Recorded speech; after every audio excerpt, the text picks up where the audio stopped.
Yay, thank you. All right, congratulations, Ariel for the win. All right, so we've now missed all the introductions to everything and half an hour of it, but we have managed to record thanks to Ariel's technical genius. We're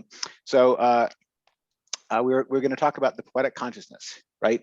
And this is right after he defines sin at the beginning. He gives you this poetic consciousness, and I was trying to ask why is this here? So the first thing is, if you've read a bunch of Kierkegaard before, you know that the young Kierkegaard is who he's describing, right? This is the Kierkegaard of the age of either or, so to speak, especially the first half of it. His description of the poetic consciousness is something like someone who how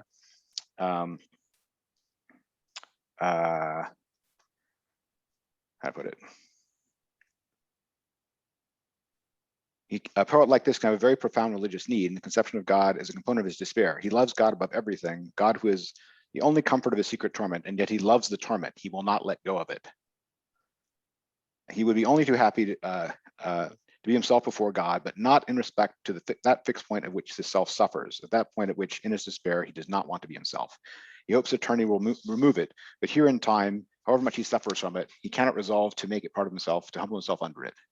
So his point is, this is a person who sees a deep moral failing in himself, has a kind of religious need for God, but cannot let go of the fault in himself. He is tormented by the fault in himself and loves the fact that he is tormented by the fault in himself. And the way to think about this is, he is the emo drama queen of existence, right? He is the guy for whom the fact that he is, the tortured, suffering soul is central to his identity, right? And he can't quite. He doesn't actually really want to be healthy because healthy people are so boring and normal, right? And what's special about him is the fact that he is a tortured, angst-ridden, only wishes he were a religious person who can't really have faith that he is saved, right? So he's always teetering on the edge of am I damned? Am I saved? Am I damned? Am I saved? And that's the tension and dramatic interest of his existence. And he imagines he's kind of playing that up on the screen. He's an actor on the stage who's playing the role of the tortured emo poet. And secretly he is proud of this. Secretly he is proud of how deep and sensitive his soul must be to have all these conceptions of himself, right? And that's what makes him special, right? And this really comes out in the early Kierkegaard, and he's clearly referring to all of that here, right? And it's a very acute self-diagnosis. Is it a stage he managed to get beyond? Maybe. I don't know that he's entirely clear about that here. It's very clear that he's talking about the way he was when he's younger. It's not clear he thinks he's moved beyond it. Some of his conceptions have moved beyond it, but in the early Kierkegaard, you get this kind of stack of there's the aesthetic interest, then there's the ethical interest, and then there's religious interest. And the reason those evolve out of each other is you start with just being completely bored and not caring about anything. And then you, from being completely bored, you decide that the only thing interesting is, well, things are interesting if they're poignant, beautiful, whatever, aesthetically interesting. And then from aesthetically interesting, you get to wanting to make the aesthetically interesting. Ariel, are you trying to say something? You're on mute. Go ahead. Oh, I was gonna wait for a good time to jump in there, but what I was gonna ask is, what do you think would be the sort of, but I guess best experience in terms of reading Kierkegaard and knowing the different phases when he wrote the different books? Would it be better to read it sequentially, or read something like this first and then read the beginning works to have a deepening of the understanding? Yeah, it's an excellent question. I mean, most people don't have the time to read all of it. If you start with either or and then read Fear and Trembling and then read this one, you're kind of getting it kind of in order, but you're not getting all the stages. But that's sort of the minimum. If you just read either or and then this one, you're kind of getting a lot of it. But those are kind of bookends, first and last in a way. Now, his last stuff is actually all of his controversial stuff about attack on Christendom and so forth, but that's not the same as the philosophical stuff. In a way, this is more faith theological, whereas fear and trembling is this kind of if I can put it this way, the subject matter of fear and trembling is the collision between the ethical and the religious, and his conviction that the religious is in the end higher than the ethical. That's sort of what fear and trembling is about. But this one is sort of maturely looking back on his whole path, and trying to see what elements of despair there are in it. But initially he starts out with this, he wants to be an author, he wants to be a writer. Why does he want to be an author and a writer? He wants to discuss poetry and music and figures of great literature, and his models are people like Goethe and Lessing, and Mozart. And why are these his models? Because they are the people who have made something beautiful. They are the people who have had this sort of deep psychological insight into the nature of human being and archetypes in the world, and they have created something beautiful, right? So to be able to create something beautiful is the only thing interesting at the aesthetic stage, right? And then he goes from that to realizing that the only things which interest him in the creation of things that are beautiful is the kind of inner psychological beauty that the ethical is all about, right? At this stage of either or, the thing which is most interesting is the kind of inner angst of the suffering soul, something like that. That's what's poignant. That's what's interesting in tragedy or in anything like it. So you go from only being interested in beauty to only being interested in the ethical, right? But then the ethical is all happening first in this sort of aesthetic frame of what's tragic, right? And he in the early Kierkegaard, he'll say things like, at this point it's just a matter of good and evil, and so we lose interest in it because it's not of ethical interest once it's just a matter of evil, right? We care about the stuff which is not quite the person's own fault. There's the undeserved tragic fate. That's the part that's aesthetically interesting, right? But so you get this progression from the concern with beauty and creation of beauty to the concern with goodness and trying to be something beautiful yourself by being good, to despair over the possibility of doing that, right? Not being able to measure up to your own standards of doing that. And then a faith which is transfiguring when you realize that the ethical is out of reach, something like that. And that's sort of the arc or trajectory that he's on, right?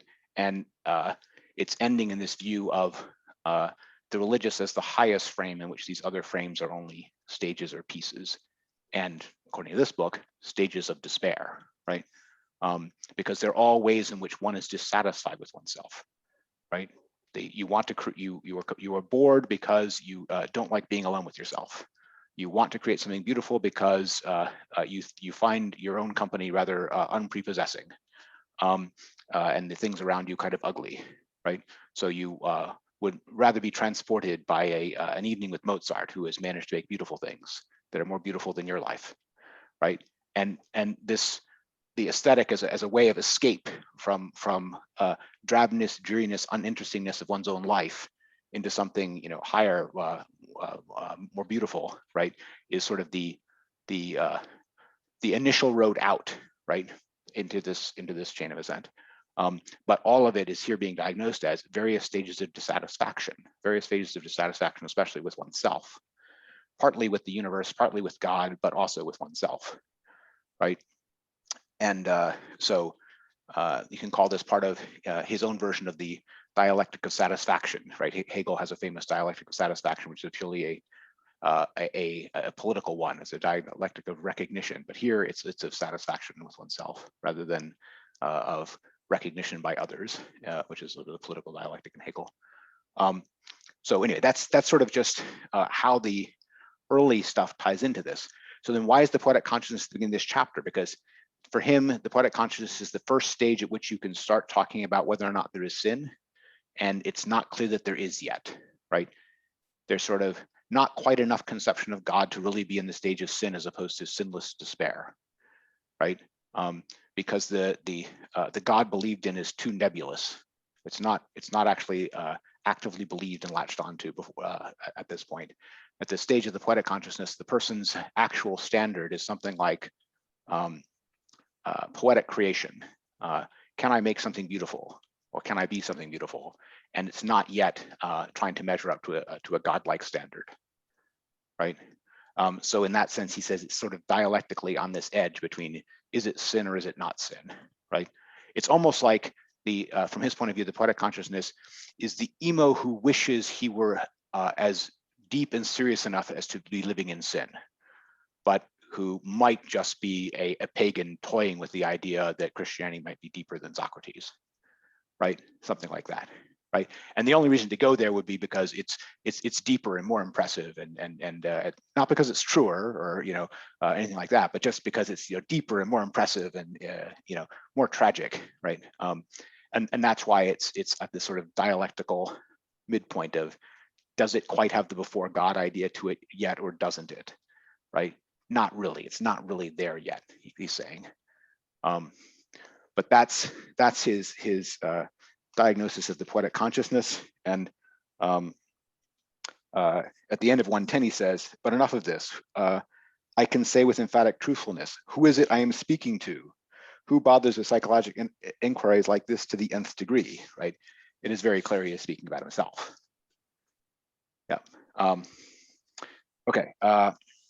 Comments on any of that about the poetic consciousness? Yeah, just hearing you say that, I was just like, wow. Like hearing you tie it all together, and then reflecting on how Kierkegaard ties it all together. It's kind of like he has a really long way of saying it, which I love about Kierkegaard, but also hate sometimes. but basically, he describes how the different stages of people blame the world for things about themselves they can't change, and then we blame God for the things about the world we can't change. But then really in a deeper sense, before God, in despair, sinning, we really in the deepest sense blame ourselves. So it's just interesting how he describes it in that sort of poetic, like, oh, woe is me, woe is the world, it's so Yes. so cool how he puts that.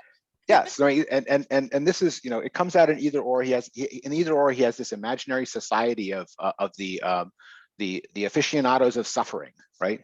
And what they do is they meet once a month to discuss which character really has the most inward torture in them, right? And this character out of this play, this woman who was jilted by Don Juan, this woman who was destroyed by Goethe in Faust, whatever.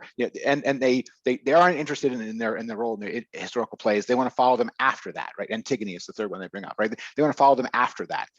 He creates an imaginary Antigone who knows that Oedipus committed all these criminal acts and nobody else knows it, right? She's just the daughter of Oedipus, and Oedipus got away with all of it, but she knows the secret, and nobody else does. She can't tell anybody, right? And she just imagines following that Antigone around through her life, right? So all of these are these portraits of possible inward suffering life as a subject of dramatic interest. And he has this imaginary secret society that just meets once a month to talk over, what's the best one we found yet of this, inward life of suffering thing, because that's all we care about, is finding the inward suffering and things, because that's the only thing that is of interest to them. And this is presented as something where it might be that that's because they're so deep and spiritual, or it might be because they're kind of cruel, right? And it's just like left open which of those two it is. But the thing which clearly points to all this on 110 is where he says, right, he is not in a strict sense a believer. He has only the first requirement of faith, despair, and in it an intense longing for the religious, right? So his conflict is this: has he been called, right? So the point is, he's not. He wants to be religious, but he isn't quite yet, right? But anyway, that's the poetic consciousness, and it leads immediately into the next section where it's this about having a standard. It's that you measure things by the standard they're trying to hold themselves up to, and the thing which he's truly calling sin only begins when someone is trying to hold themselves up to the standard of God, right? Before they're doing that, sin in his sense doesn't really exist. Go ahead, Craig. Quick question: when you give page numbers, Oh, I'm sorry. Yes. we get lost. Is there any chance yours has the on the one that we have, we got Roman numerals indicating where it is Yes. in its collected works? It does. I don't have the collected works rule rules. All I can tell you is it's part 2, Despair of Sin, part A, and before even chapter 1, the part before chapter 1. Okay. And it's the part. It's the very end of that.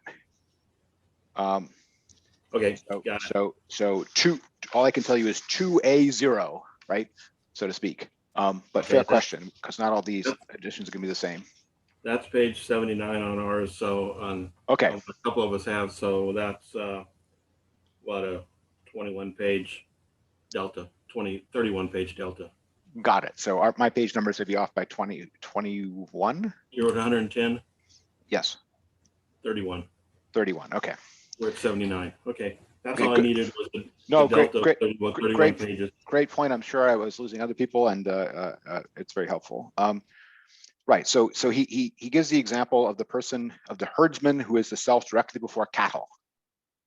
I just love how comical he can be about this, right? You know, it's like he's telling you about sin. Sin is to be, you know, in despair directly before God, but you know, and he talks about the herdsman who is a self directly before cattle, right? And he then, you know, gives this progression of standards. First, the child measures himself by his parents. Then he becomes an adult, and the state sets his standard. He means by that something like the Hegelian conception of the ethical state, something like that. And then what an infinite ascent is laid upon the self when it acquires God as its standard. So, but he's presenting this as a progression of maturation. Of first, the child is measuring himself by his parents. Then he's measuring him by, you know, something like the citizen of the world, and then he's measuring it by an infinite self in the cosmos before God. But this comes back a little bit to this question that some were talking about in the first reactions of to what degree is it us determining the standard by which we're being judged, right? And in a way, it is, in the sense that the consciousness of the standard ratcheting up is what is intensifying the despair when you don't measure up to the standard. He says, you know, the more consciousness, the more despair, right? When you don't reach it. And that means, in some sense, he's calling all these other forms that are less conscious despair, and we'll get to that when we talk about the Socratic, right, versus Christian notion, which is immediately following this, about how important consciousness is in all this. But the initial presentation is, it's the fact that you consciously have this standard that makes it your standard, and that he says, it is just that it is only possible to add together items of one kind, so everything is qualitative whatever he is measured by.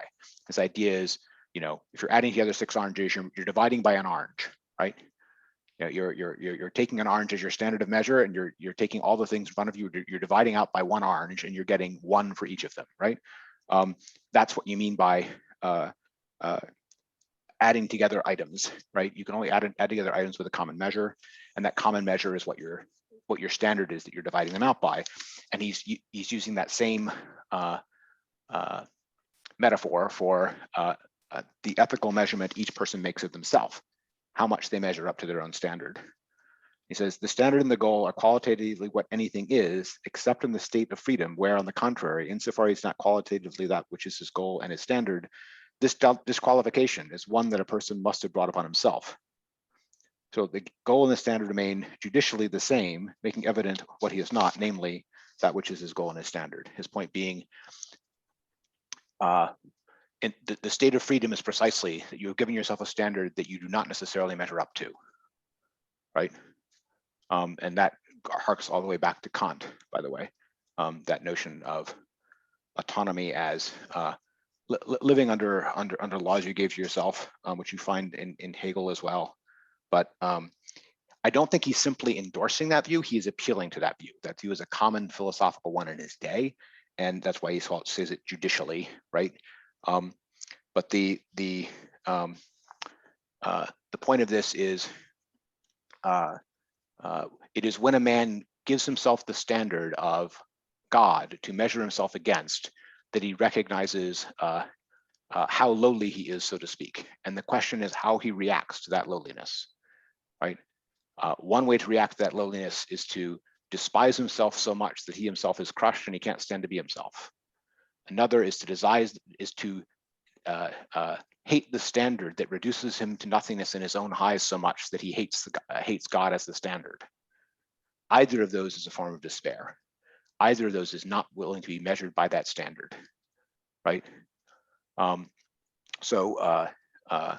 This can happen to a person even when their standard is lower, but it's much more intense when the standard is higher, right? Because the degree to which you fall short of it is that much bigger, and the standard itself is that much more overwhelming, right?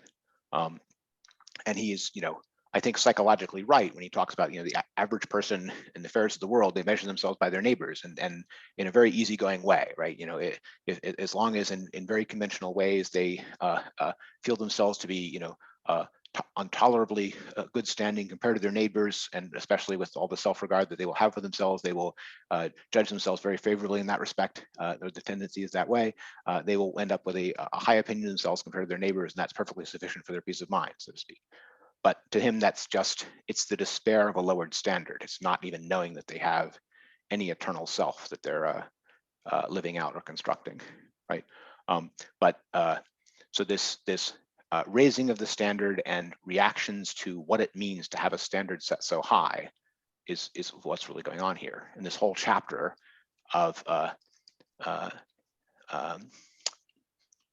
despair as a sin is the idea that there is something about a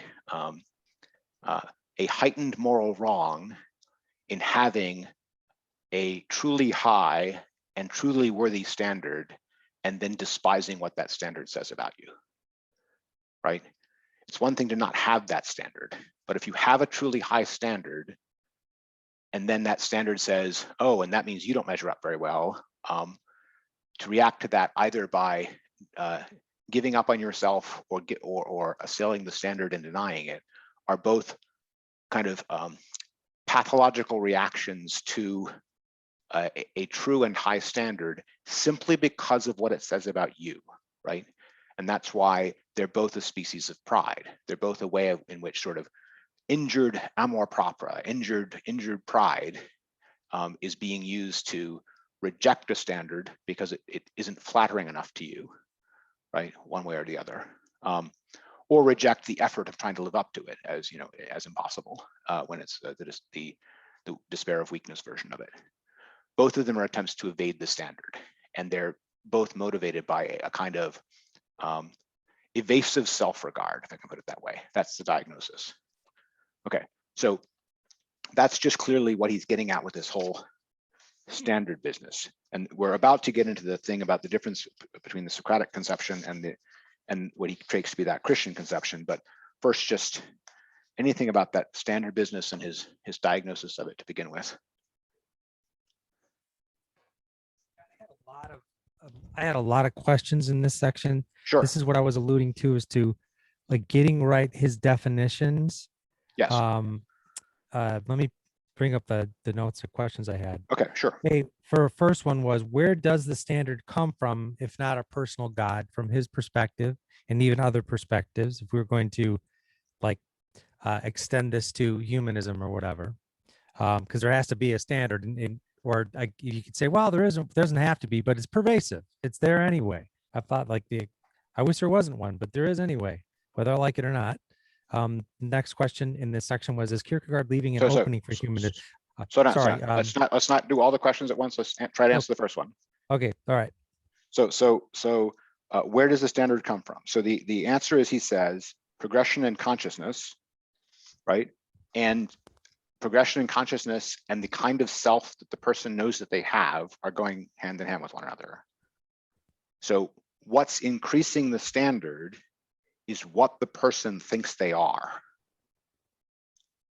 When they think they're a cowherd, they have one standard. When they think they're a human being, they have another standard. When they think they have a self, an infinite self, an eternal self, they have a different standard, right? So the claim is progression of consciousness, right? So far, the one we talked about is category of human self, with the self has man as its standard of measurement, but this self takes on a new quality and specification in being the self that is directly before God, right? And the point of that is the self that understands itself not just as a human self, but as an eternal self that is before God, is a heightening of consciousness of self, and the standard is coming directly from that, is the claim, right? It's not like the claim is coming from someplace else, someplace exterior. The standard is coming from the self's understanding of what it is to be a self, what it is to be an eternal self, what it is to be an eternal self established by God, right? All of that was back in the original formula of what a self was at all, right? In the very first paragraphs. But what there wasn't there was self-consciousness of that. He was just telling you that's what a self is. That's how it's made, right? It's what it consists in. But a self that has become conscious of that fact has all these relations to the ground that established it, its eternal nature, right? And is conscious of those things.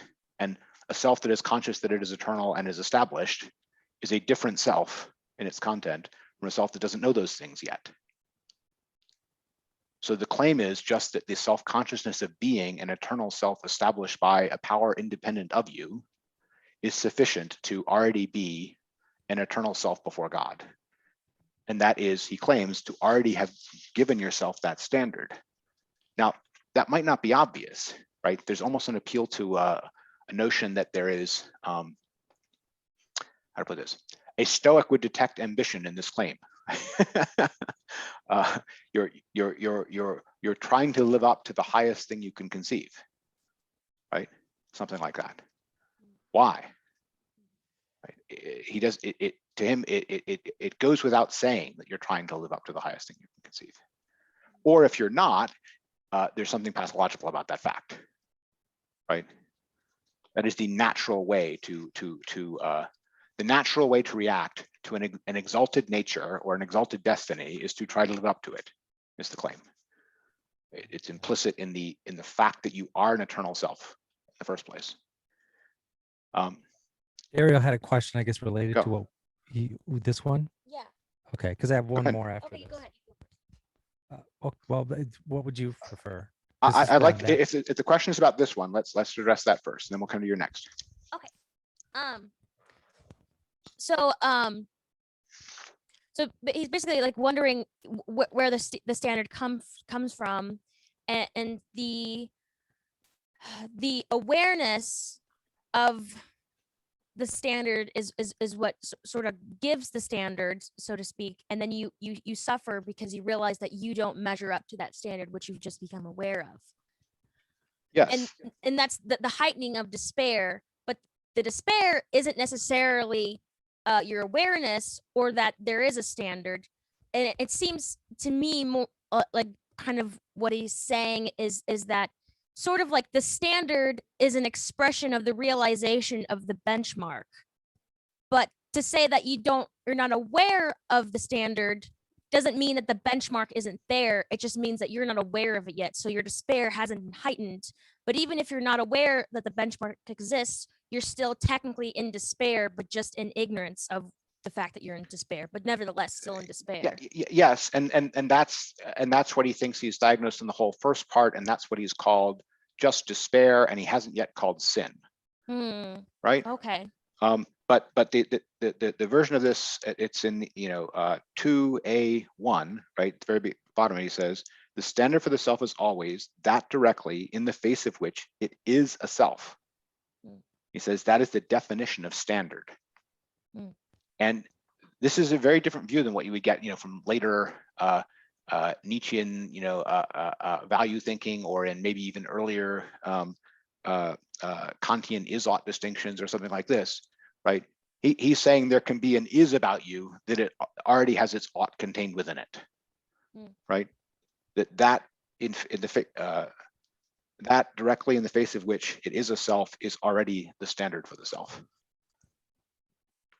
As for whether or not that results in despair or the conscious despair that is sin, or results in faith, he's not precluding that it can result in faith, right? That's going to be the outcome of the whole dialectic, right? But certainly the usual case is that you get there only after many changes have been rung through this dialectic of despair, right? Is the claim. But there's nothing about having that standard and not measuring up to that standard, which in itself necessarily results in despair for Kierkegaard, right? That's a question of whether or not the self has accepted itself and is grounded transparently in the power that established it, right? As he puts it, right? So he is leaving open the possibility of the, put it this way, the purely healthy or purely proper reaction to an infinite standard you cannot live up to.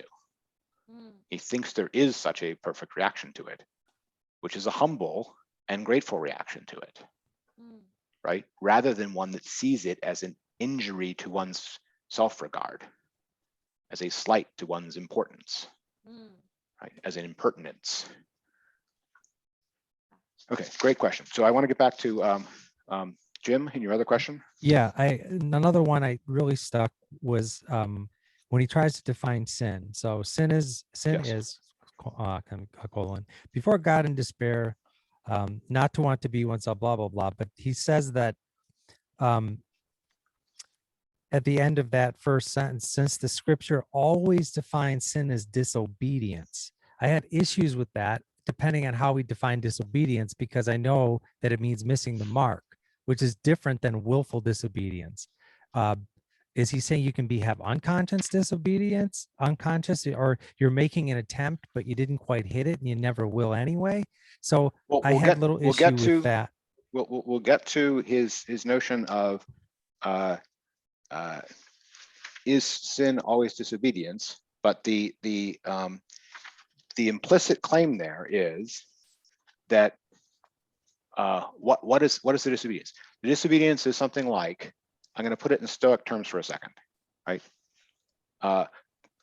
God assigned you your post and sent you on a mission. Be this individual human being. Do it well. If you aren't completely happy with that assignment, there's something disobedient about you. If your reaction to that is not, yes, sir, how high, sir, let's go do it, sir, right? Then there's something disobedient, right? And this is a notion which even the Stoics had, right? That there's something ungrateful or cowardly in abandoning one's post, so to speak.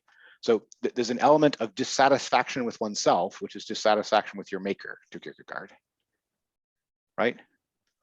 It's like an implicit claim that God did something wrong, either in putting you together as crookedly as you were put together, or in assigning you this task you could not possibly do, or in otherwise having expectations from you that are unreasonable, or any other thing of that kind, right? Yeah. There's an implicit claim of something wrong in the world itself, even in despair about yourself. Despair about yourself is not just judging you, it's also judging the world, right? Because you're in the world, right? As what you are, not as something else. And the thing that really interests Kierkegaard about this is how that interacts with, can I put it this way, the wanting to be better and the wanting to escape, right? There's a wanting to be better that is, at peace with who you are and where you are and what you're doing. That's different. That's trying to measure up to a standard. And there's the wanting to not be what you are, that is escape, that is the flight of fancy, that is the wanting to be elsewhere, wanting to live in a fantasy, right? All of those are not simply holding yourself to a different standard and trying to reshape yourself. They're trying to not be what you are, right? They're trying to live it in a falsehood rather than truth. So, okay, so yeah, good question. Oh, great. So I think the reason I don't think that's the full answer to the question is because we still haven't talked about the Socratic part yet, right? And how willful or ignorant anything like sin or fault is going to be implicated again in the whole discussion of the Socratic. Okay. Right.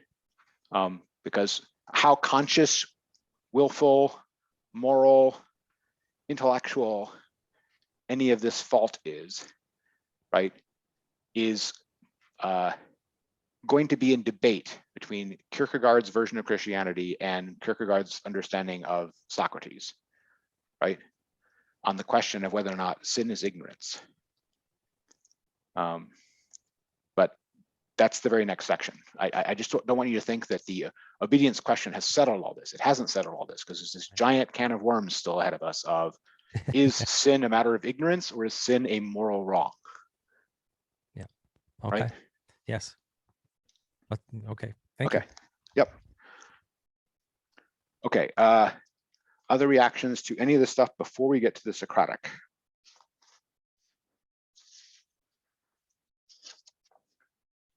Oh, yes. All right. I want to get first reactions to the Socratic. I have my own take on some of this, but which I'm going to get to. But I know that Gabriel, in particular, focused in on this and the question of the Socratic versus Christian understanding of first, let's just say sin, but sin, fault, and despair, all three of them. Gabriel, do you have a take on what he said about the Socratic there? Yeah, so like I said before, it's the way he portrays it is kind of like, you could make that an infinite regress. You could say that, well, yes, you kind of willed to be ignorant, but that act of will was in turn conditioned by ignorance. And so you can kind of trace it all the way back forever, potentially.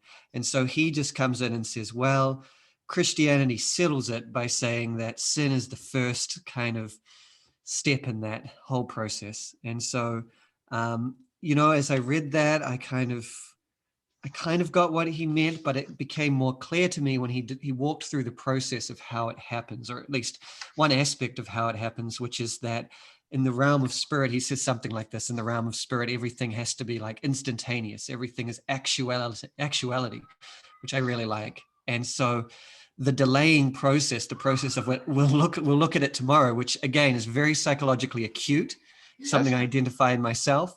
That is the act of sin for him.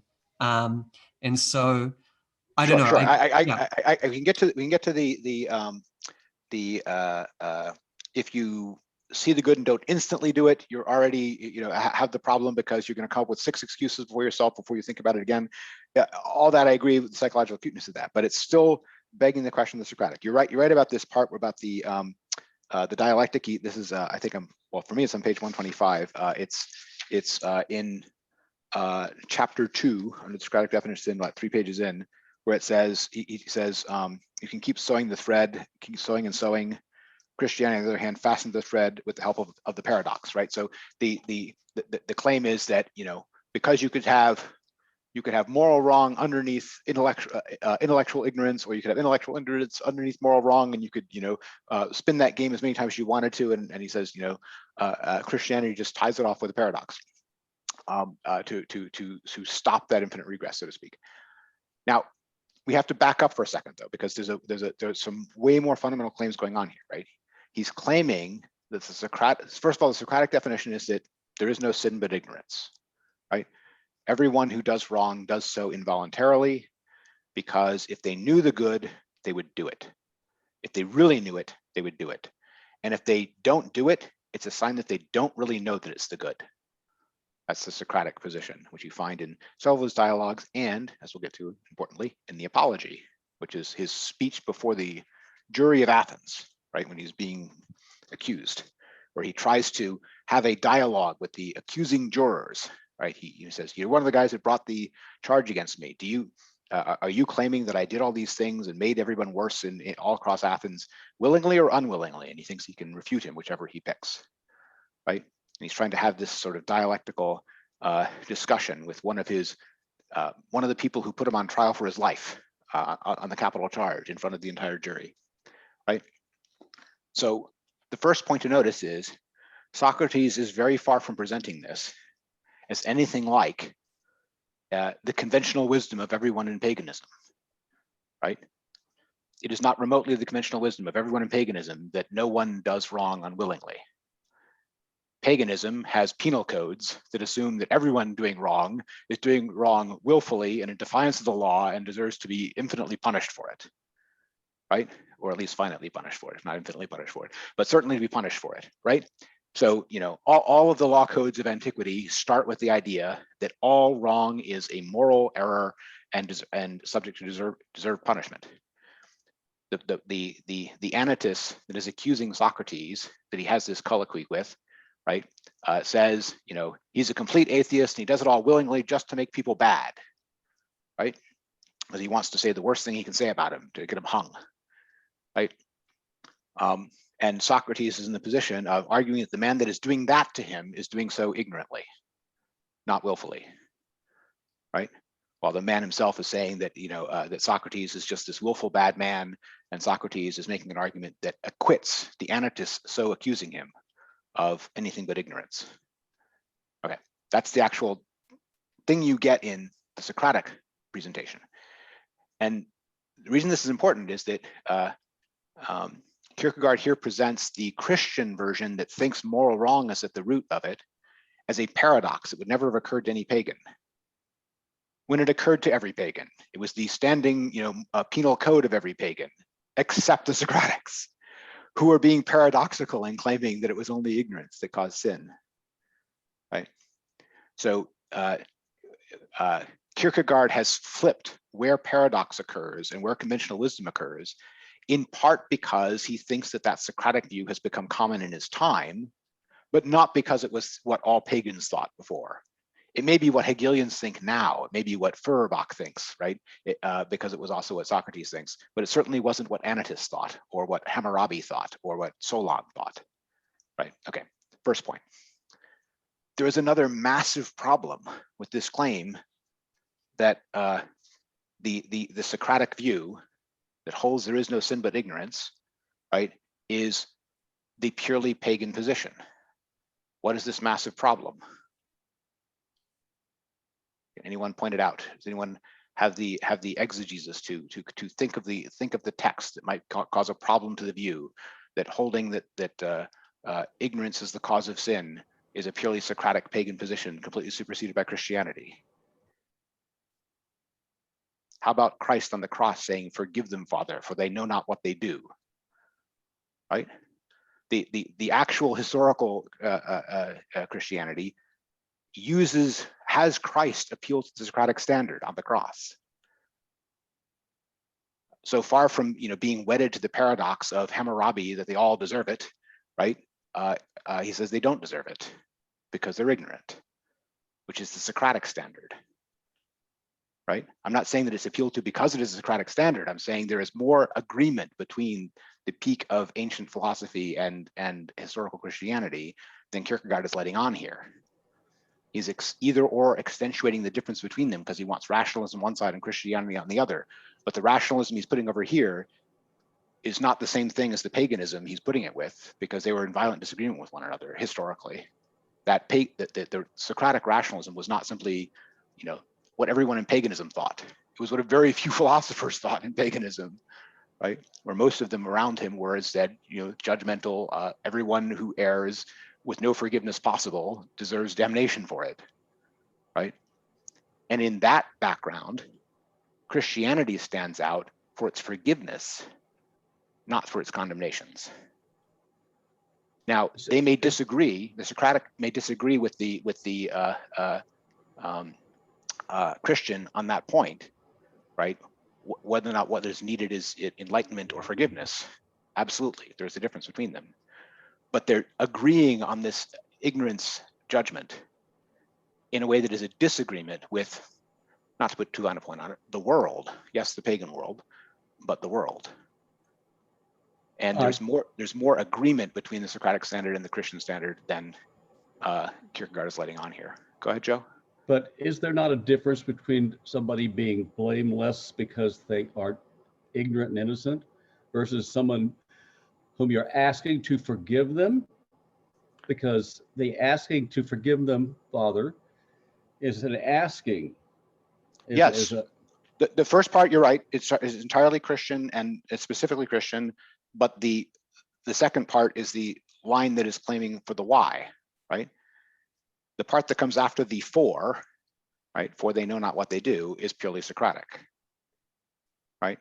The other thing to recognize is that when Socrates makes this argument, he makes it in other places in dialogues where he's just having a philosophical, colloquy, but he also makes it in the middle of the courtroom that is sentencing him to death. And the person he tries to convince, no one does wrong willingly, is the man accusing him of capital crimes, right? Who Socrates' argument excuses, right? So we have the same picture of the man being executed unjustly, forgiving those who are executing him because he holds that they are executing him in ignorance. But doesn't he say that he's innocent because he was not willfully trying to do the thing that claiming he was trying to do?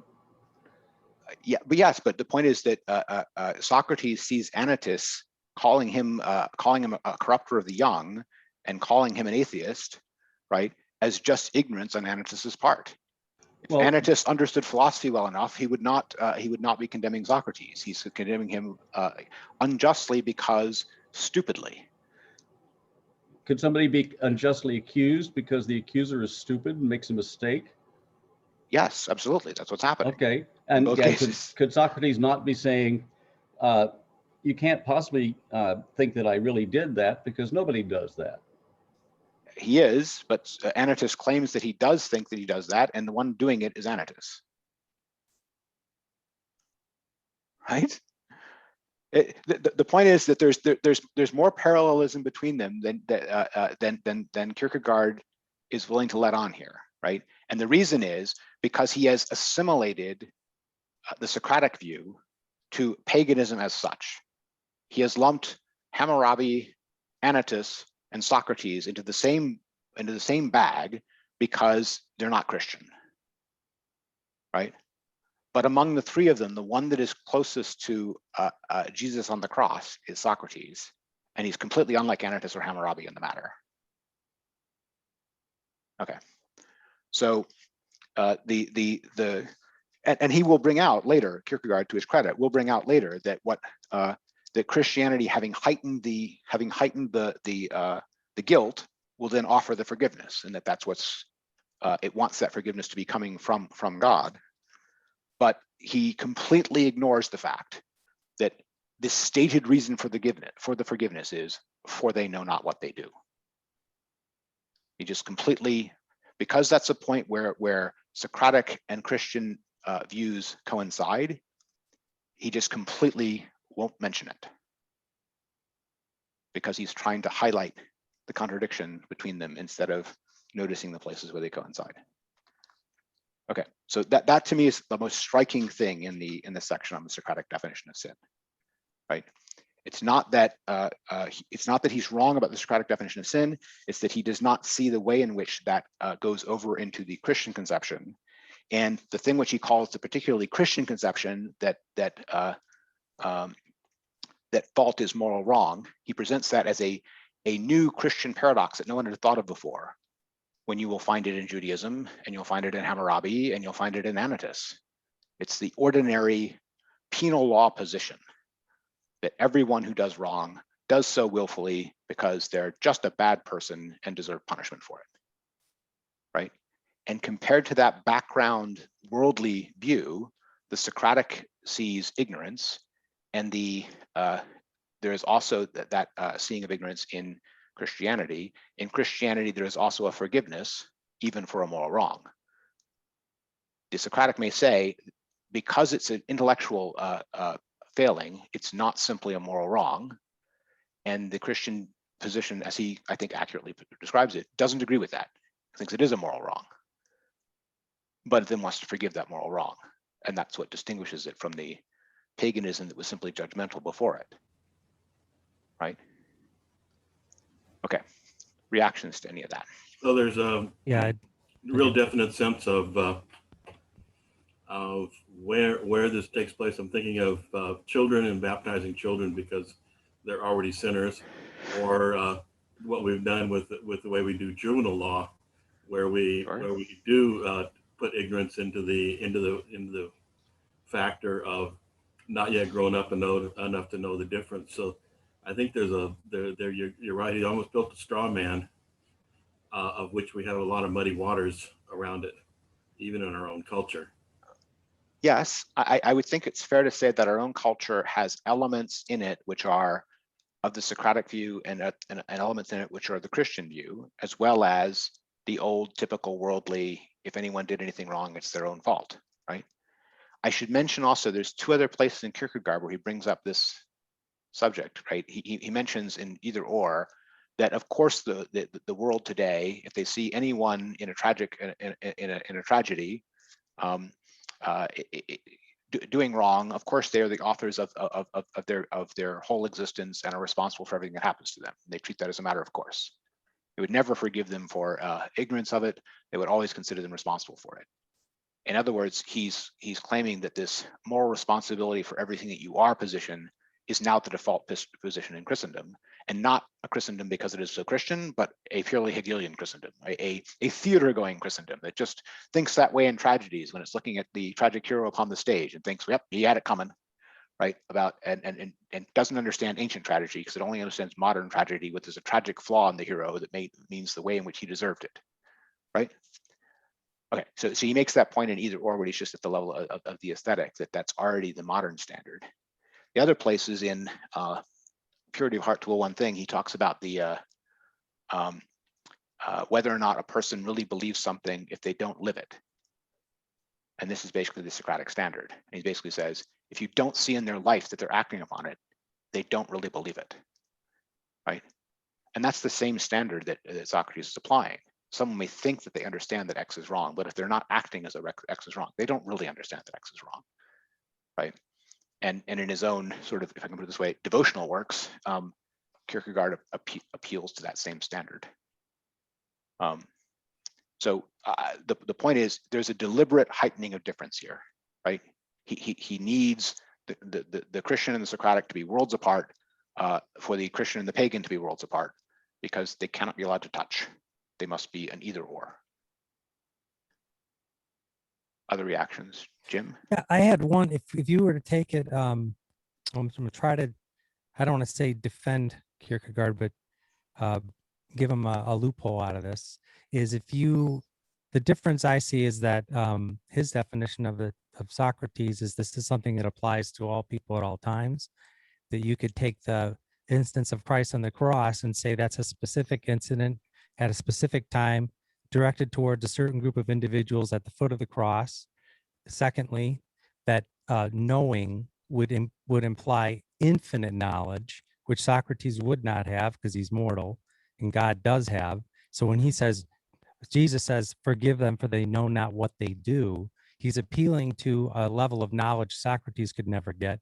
And then thirdly, from a Christian perspective, Christ is going to make an appeal based on his deity, his divine authority. Once the completion of the task of the cross is completed, to have the authority to make that kind of claim or distinction, which Socrates could never have.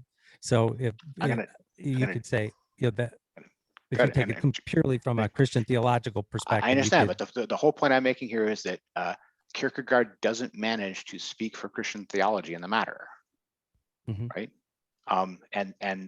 He was ignorant of it. So he's forgiven. Absolutely, but there's still an either or distinction between them, right? Which is so first of all, on the is it with authority question, not according to the original, because it's not I forgive you. It is an appeal to the Father, so it is not done from authority. It is a petition. That's the first point. The second is that the you addressed, no, sorry, not them, not you, not the you. The them addressed is certainly not meant to be only a few individuals at the foot of the cross or a few Roman soldiers carrying out Pilate's order, right? If Christian doctrine means anything, it's meant to be the entire human race or something like it. Right, so that forgiveness is meant to have a very wide remit in actual Christian theology. So I'm not buying either of those reads of that scene, is what I'm telling you. But fine.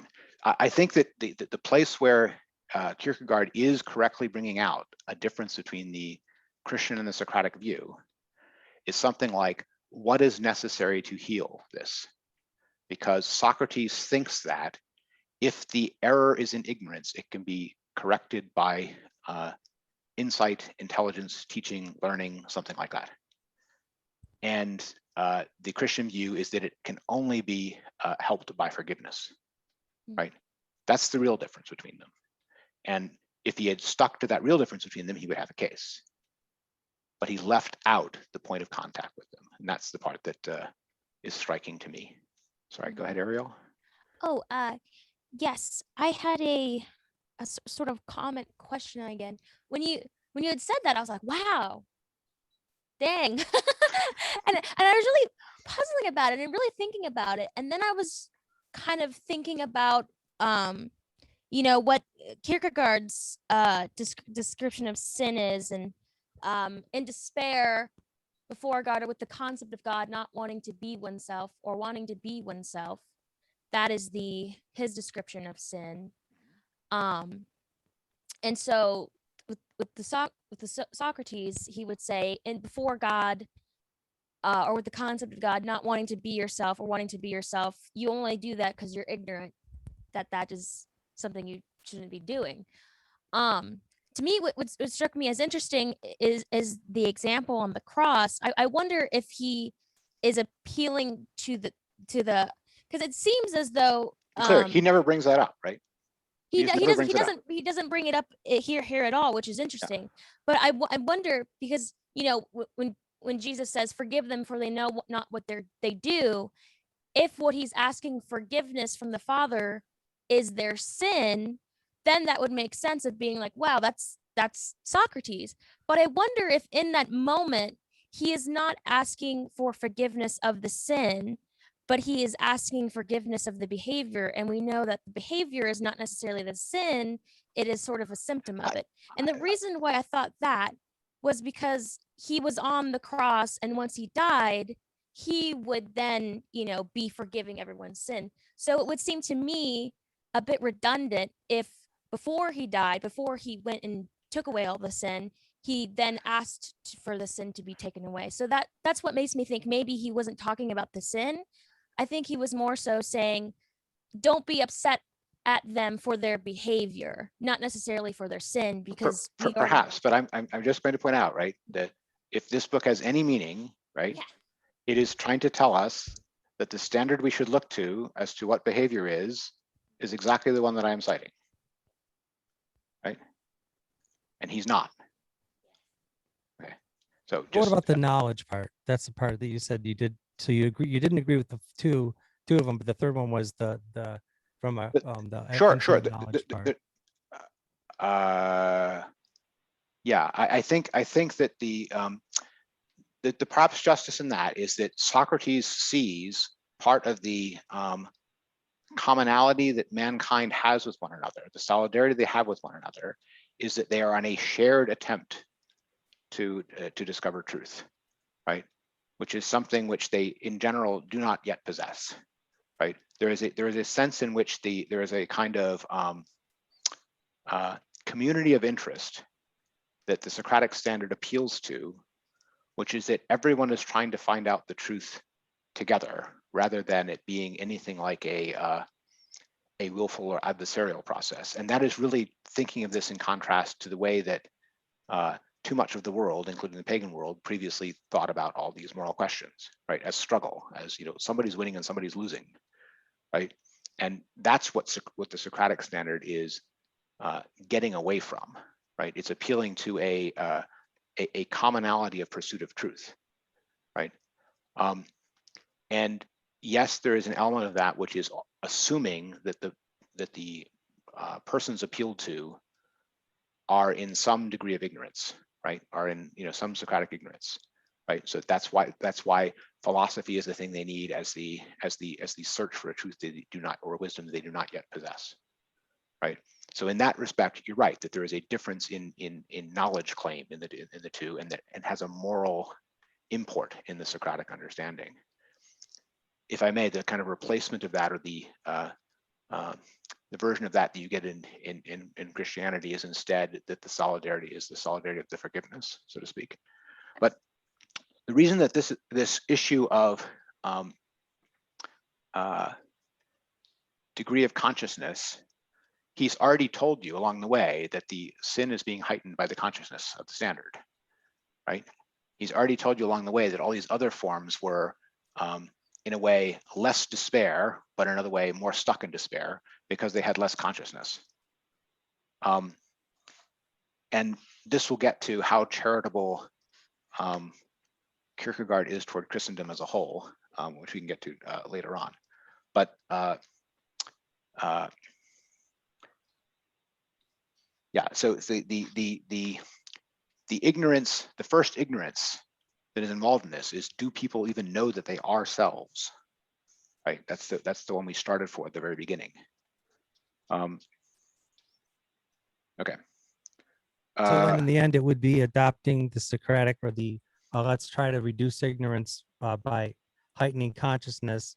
And then yes, while I we're mean, doing that, we need to be forgiving because we're not quite there with yes, each other and ourselves. And this book itself is trying to inform people that they are selves, right?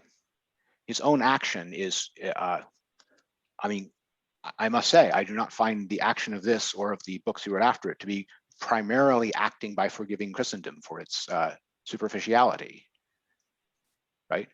I do find him trying to heighten the consciousness of Christendom and to know that they have eternal selves, right? And that they could have a deeper religious consciousness than they have, right?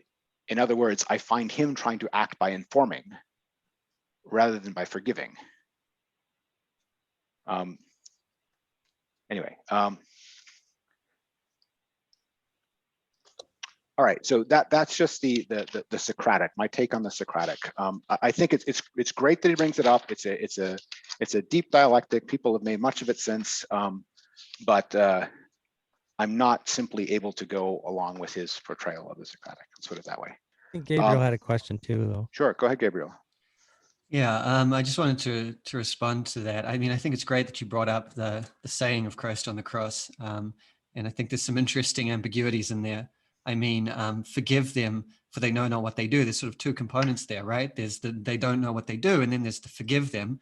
And you know, if there's no fault at all, then where does forgiveness come in? Would be my question there. Which isn't to say there's an easy resolution to the question, but I think it bears on this text.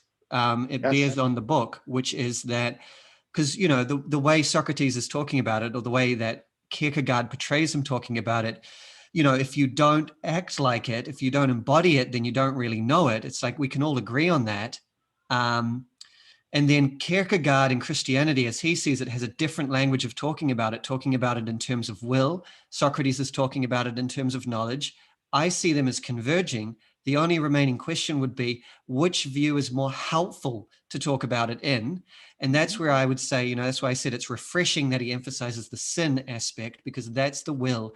And that gives you the leverage to move. In the first part, he talks about essentially Hegel inhabiting the janitor's closet, right? And the big structure that he's built. So Yes. clearly for Hegel, there was some kind of discrepancy despite his encyclopedic knowledge and brilliance. There was something preventing him from embodying that. So what did he need? Maybe he needed some heightening of guilt. Maybe he needed the drive of will. That would be my comment. So yes, but we also began all this by giving Kierkegaard points for his humility in the fact that he doesn't live up to his own standard, right? And and lots of points for self-consciousness in that, right? But if the standard is, unless you're living it, you don't know it, he doesn't know this either. So, you know, maybe that's all the more reason for a need for forgiveness, if you like, but it's not the case that this standard is so pure that you can live it, and Hegel's is so rationalized and abstract and unreal that he can't. Neither is living the standard that they're proclaiming. True, but one is maybe striving very, very hard to do so, and the other is complacent because, hey, we've reached the end of history or whatever. I agree with you, and I think that the strongest thing, we'll get to that later on, I think that the absolutely strongest thing in this whole stuff of Kierkegaard is where he diagnoses the kind of, I'm going to put it this way, the easygoing failures of the collective around him, and he says the attitude of people is, as long as we, you know, all go wrong together in a big enough group, we'll get away with it, right? That's basically the attitude, right?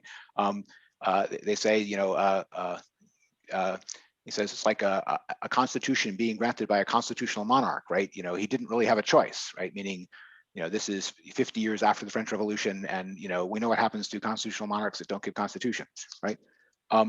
And there's that sort of we'll all get away with it as long as we stick together worldliness, and on that I think he's, you know, unassailable. To me, the greatest thing about Kierkegaard is all of his criticisms, that superficiality of things in not only in Hegel but in a certain complacency of the 19th century that was, you know, associated with that kind of rationalism. On that, I find him unassailable, right? But that's another one of these dialectics, right? You know, his critical is stronger than his forward. I'll put it that way. Okay, so Looks like Ariel has a question now. oh, Ariel, go. So before we move on from the Socrates, 'cause I found yes. it very interesting, very, very intriguing. And I think I kind of put something together in my own mind. And that was, you know, with Socrates, he says, you know, that sin is ignorance. And, you know, so if we take that view in mind and transfer it into, you know, Christendom, then we would say, okay, people are ignorant of their sin, so we should forgive them their sin, because, you know, well, like a child, when a child does something that upsets you, you forgive them. But I think what a different way of looking at it would be, it's not that sin is ignorant, it's just that the particulars of the expression of the sin could be born out of ignorance. And those, the particulars is what you forgive, but the particulars aren't the sin. And so that the human way of which we express forgiveness is the pardoning of the behaviors, but humans cannot pardon sin. And so I think Christ on the cross, I think he was going from at that perspective, from a human perspective of forgive the particulars, not the sin. So I think that what he might have been saying, and I think that might be why it differs a bit from Socrates, because I think what he was saying is that the particulars is of ignorance, but that does not mean that ignorance is sin, because the particulars aren't the sin. I think that might have been what he was saying. So I get what you're saying, and it may be for you know, exegesis, it's fine, but for Kierkegaard, I don't think it's what he's about, right? For Kierkegaard, it's not about the particulars; it's about the moral being the cause of the lack of understanding, right? From his point of view, right? He says Socrates declares that a person who does not do the right thing doesn't understand it either, but Christianity goes a little further back and says it's because he won't understand it, and that in turn because he is unwilling to do what is right. Then next, it teaches that a person does what is wrong, genuine defiance, regardless of the fact that he understands the right, or omits to do the right regardless of the fact that he understands it. In short, the Christian doctrine of sin is nothing but insolent disrespect of man, accusation upon accusation. It is the suit which the divinest prosecutor permits itself to prefer against man. So, and that to Kierkegaard is absolutely essential to it. He's not making, you know, some distinction between the sin in the particular case. He's saying the Christian position is that man is guilty, right? And in that, Kierkegaard is presenting that as, you know, so different from the Socratic that it's a revolution, but it's not really a revolution, because that's also the position of Hammurabi, right? The thing which Christianity is going to add to that is some forgiveness afterwards, right? But that man is guilty is something all the prosecutors have always thought, right? They don't have to be divine prosecutors to think that. It suffices to be, you know, an arrogant human one, or, you know, you get the point.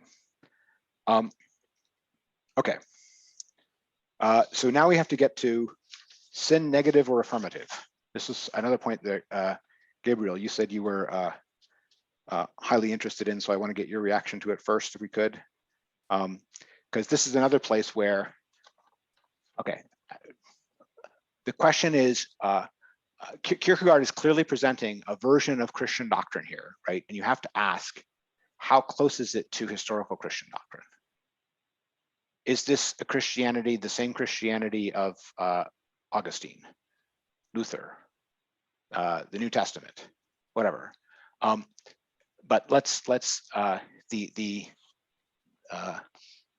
sin is not negative but affirmative. I think you can find versions of that certainly in Luther, but you said it was refreshing, that Gabriel, and tell me why. Gabriel's on mute. Sorry about that.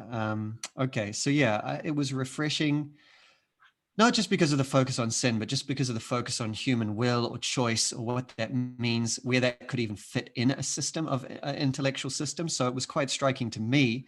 I had to reread the paragraph when he was talking about like dogmaticians, effectively, who, they'll assert that sin is a position, and then in it seemed to me, the way I was reading him, the mere act of describing it, the mere act of fitting it in a system, it kind of is deceptive. It implies that it isn't what it is, which is this fundamentally irreducible act of human will. So that's why I found it refreshing, because and I loved where he said that in a system, in an intellectual system, everything immediately follows everything Sure. else, right? Yes. And that's when he led into the gap.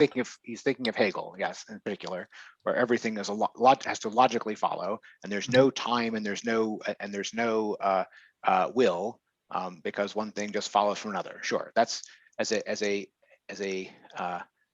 criticism of a necessary Spinozian block or Hegelian, dialectical logic power. Absolutely. The other thing I'll say here is this focus on the will, in the sense of the will as recalcitrant to the reason or to the standard or to the conscience, right? He's entirely in line with all the fathers, right? This is exactly what you find in Augustine, where he says, I will the right and do the wrong, right? Or oh Lord, give me chastity, but not yet, right? This is the war that he has with himself, right? And he's entirely right that is that inwardness, that sense of struggle over the purity of will, is characteristically Christian, and it's what even people as hostile as Nietzsche will diagnose as the deepening of the soul that comes with Christianity, right? Is that kind of inwardness. The thing which is curious, though, is he's also tying this into the notion of the sin as positive, not negative. And why does that matter? It matters because the Augustine, who is the paradigm case of this struggle being really in the will and not being just intellectual matter and all of that, is also the characteristic teacher that evil is only a negation, right? When Augustine wants to get to how why we shouldn't be Manichaeans, why we shouldn't have an evil principle that we've elevated to the same level as a divine principle, his reason is that evil is only the absence of good. It is only the distance from God, right? And it is not something itself positive and material in its own right. And that is also the characteristically Augustinian point that is just missing here. Why is it missing? I claim one of the reasons it's missing is because it is a purely Platonic point. It is a point where Augustine is simply following the idea of the good theology that you could find in the Republic. He's following the first principle of Platonic theology, right? That nothing worse than a good man deserves to be called God. So because there's that commonality, Kierkegaard is steering away from it. He doesn't want there to be any point where there's contact between the theological traditions he's appealing to and the rationalism he's trying to distinguish it from. And Augustine is a place where those again coincide, because Augustine teaches that evil is a pure negation precisely to let there be just one good principle at the top of the celestial hierarchy, not an equal Manichaean good and evil, right? And that's something that the other Eastern Church Fathers will entirely agree with him on. They'll even claim that if you raise the evil too much, you will recreate Manichaeanism, right? You don't find that, by the way, in people like Tertullian. You do find it in Augustine and in the Eastern Fathers. What am I getting at in all of this? What I'm getting at in all of this is I look at historical Christianity and I see the places in which it is closer to the philosophical tradition than Kierkegaard paints it out. And every point where they're in contact, he excises it to accentuate the contrast with the rational. Right, but Augustine certainly doesn't Yes. think that sin is ignorance. It has No. a positive quality. No, he doesn't. He's not a Socratic on this point. He's a Christian on this point. Absolutely. He's entirely on, I entirely agree with that. But he also does not think that sin is affirmative, right? He thinks that sin is negative. He thinks that sin is distance from God. And he's very clear on that. And here Kierkegaard wants to turn that around, right? He's overturning a traditional Augustinian Orthodox position because it is too dialectically assimilated to an Hegelian system, right? He's afraid that if you leave it at Augustine, that Hegel will get his grips on it, or something like that. Which I think is an unjustified fear, so to speak. Hegel doesn't have a prayer in that one. Yeah, but he says, I simply keep constant hold of the Christian principle that sin is affirmative, not as something to be comprehended, but as the paradox which has to be believed. This is, to my mind, the right thing. Once all the attempts at comprehension are shown to be self-contradictory, the matter will appear in its proper light, right? And this must be left to faith, right? So he is deliberately saying we must eschew rationalism, which would tell us that sin is something negative, right? But the thing he's eschewing there is not just rationalism, it's also Augustine. Is he claiming that Augustine wasn't Christian? Right. I don't think so. I do want to quickly respond to that. I am aware Sure. that that Ariel and James have their hand up too. So Sure. But you know, clearly there's some kind of tension in Augustine between, you know, the good is the only positive thing and, you know, humans are willfully rebellious. That is an issue. Sure. So that's kind of the way that I'm reading Kierkegaard here. It's not that sin is its own metaphysical principle. It's not that sin is in any kind of Manichaean sense real. But on the human level, in a paradoxical way that we can never capture in an intellectual system, sin has some reality, or the will to do evil, the will to rebel has some reality. So that's how I'm reading him. I'm not sort of reading, and I don't know if this is what you're saying, but I'm not reading him as saying that sin is this metaphysical principle, that it's real in its own right, like, you know, like a Manichaean god of evil or anything like that, even a principle of evil. It's just the human will to rebel. And therefore it rests entirely in the human will, in the human being. Does that make sense? So on the resting within the human will and human being, I agree with you, and I also think that's doctrinaire Augustine, right? There's no problem on agreement on that, right? He's not. Both of them agree on sort of rebellion in will and absolutely, right? But none of that requires the principle that he is stumping for here, that sin is a position and not a negation, right? Even in his own formula at the end, where he gives you the definition of what faith is, right? Sin is a negation of that position. So in his own formula, right? So he has some very strong reason here for telling you that sin should be thought of as a position and not a negation. And I don't think it's just psychological. I think he's honestly worried that if he lets it be some negation of negation kind of thing, the forgiveness is the negation of the negation, he's going to have some flip Hegelian, understanding of Christianity ride roughshod over his, attempt to highlight this either or moral difference.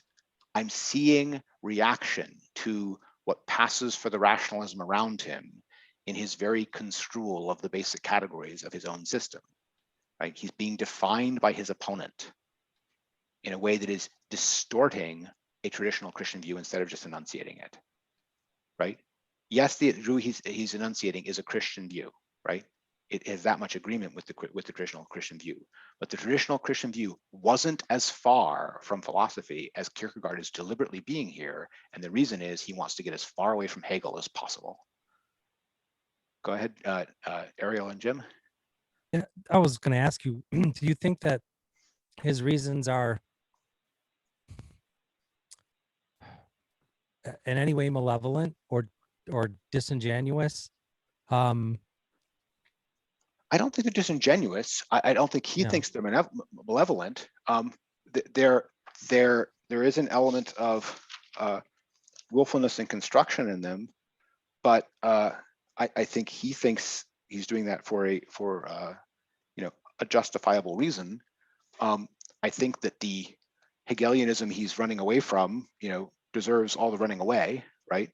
I'm not like stumping for Hegelianism, but it's still striking that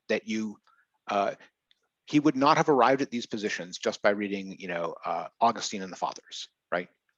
He had to read Hegel and not want to go there, right? He had to be worried about Feuerbach, right?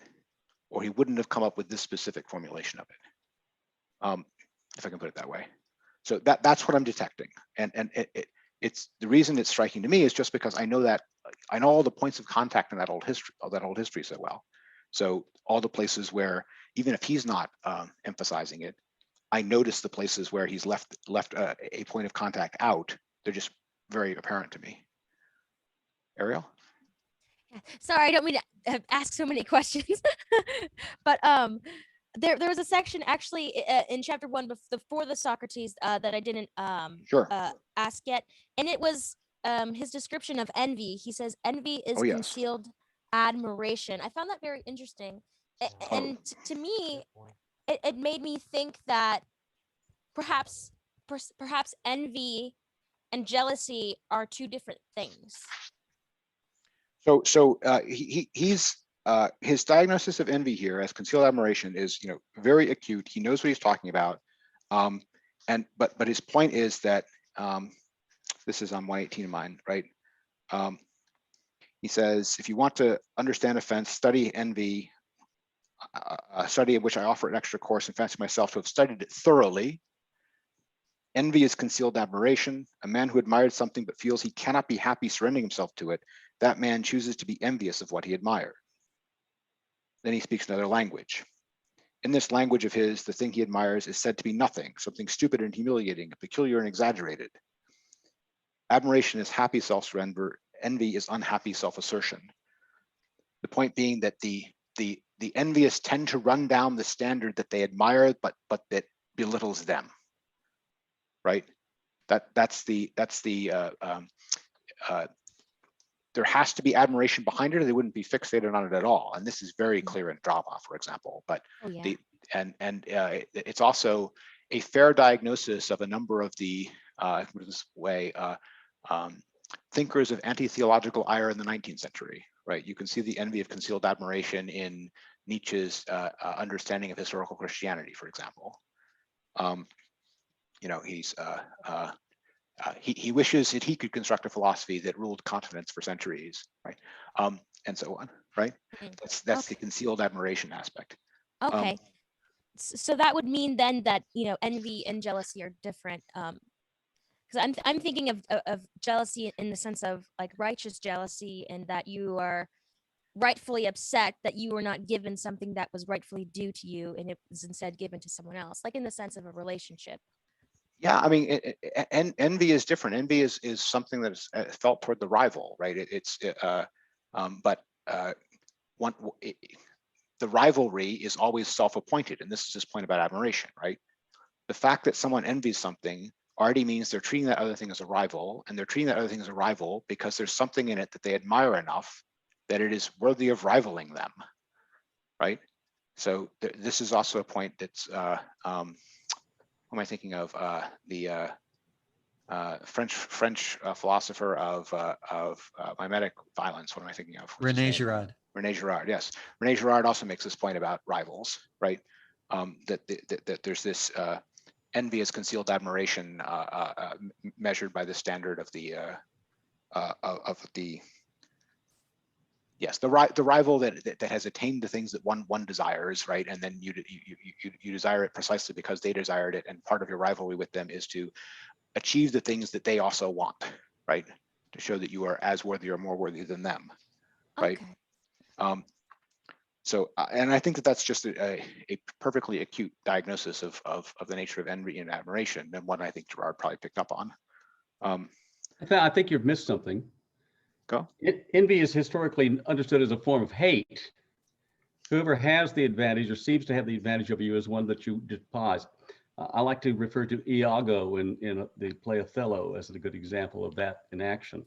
But the point is that envy is a form of hate. That's why it's one of the 7 deadly sins. And the point is that it's not so much that you do admire what the other person has, but you want the other person to be destroyed by not to have it any longer also. Not just that you want it also. Jealousy is you want it also. Or you could have had it. But the point, you're correct that envy can extend to wanting the rival destroyed. So can simple hate. But the point that Kierkegaard is making is that in the case of envy, right, it is precisely the fact that the rival seems to have achieved that which one already admires, right? You can hate someone who you would never want to be like. You can't envy someone you would never want to be like. But it's quite well known, and it's reported. There's an excellent book on the whole topic of envy. One form of envy that's very insidious is when you have envy, and that's that form of hate, against the people that are rising toward you in the elevation. Sure. In the Elizabethan court, Elizabeth were first, there was hate and envy toward the new merchant people that were getting into nobility. And, there's a hate from those looking down above on those that are approaching, narrowing the distance, narrowing their privilege. Yes, but that's partly because, the nobles were losing all of their money to them and their influence and power. But yeah, sorry, this is, I think we got the envy point, right? We should go on to the deeper ones, if I may. Well, I sort of think Kierkegaard really possibly has it wrong, but I'll be silent. Hey, thank you, thank you, Jason, in answering that question. It's kind of interesting because it's kind of the love and hate thing. It's cool. Okay. Love-hate relationship. Thank you. We have to talk about the Christianity. He says that honestly, what's gone wrong with Christendom is Christianity, and especially the way that it's preached. But then he goes on to what a priest should surely be, right.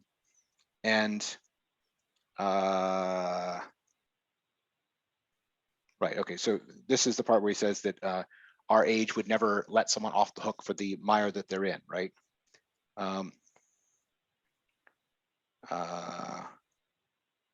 Is the person's own fault, etc. It has to be said as bluntly as possible that so-called Christendom, in which all in their millions are Christians, as a matter of course, just as many as there are people, is not only a miserable edition of Christianity full of misprints that distort the meaning of the thoughtless omissions and eliminations, but an abuse of it, and having taken Christianity's name in vain.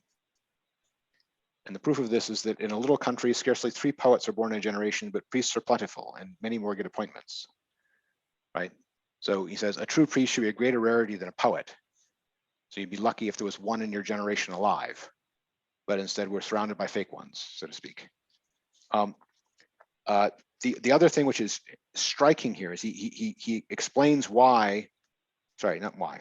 He explains how ruinous a thing it is to defend something. He says, by the point you're defending something, you're holding it in contempt. Right, this is on my for me 135.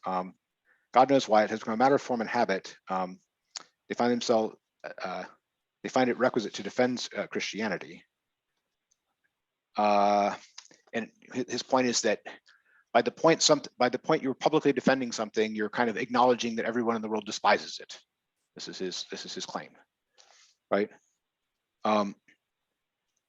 He says, imagine that someone is in love. Could you imagine them giving you 3 reasons why they're in love, right? But he says that this is what the priests do every day. So what's the point of all that? The point of all that is Kierkegaard has a he's deeply unimpressed with the Christianity of his day. He has a withering contempt for what passes for bourgeois Christianity in his day. He has an even more withering contempt for the priests who are not speaking for Christianity as he speaks for it, or as he would have them speak for it, but instead are pathetically attempting to defend it from what they take to be a rationalist assault. And in the process, they are showing that they themselves hold Christianity in contempt, right? That's the diagnosis.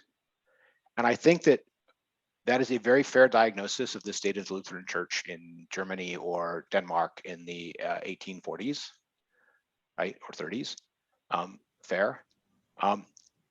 There's also an enormous deficit of charity in it, I'd have to say, right?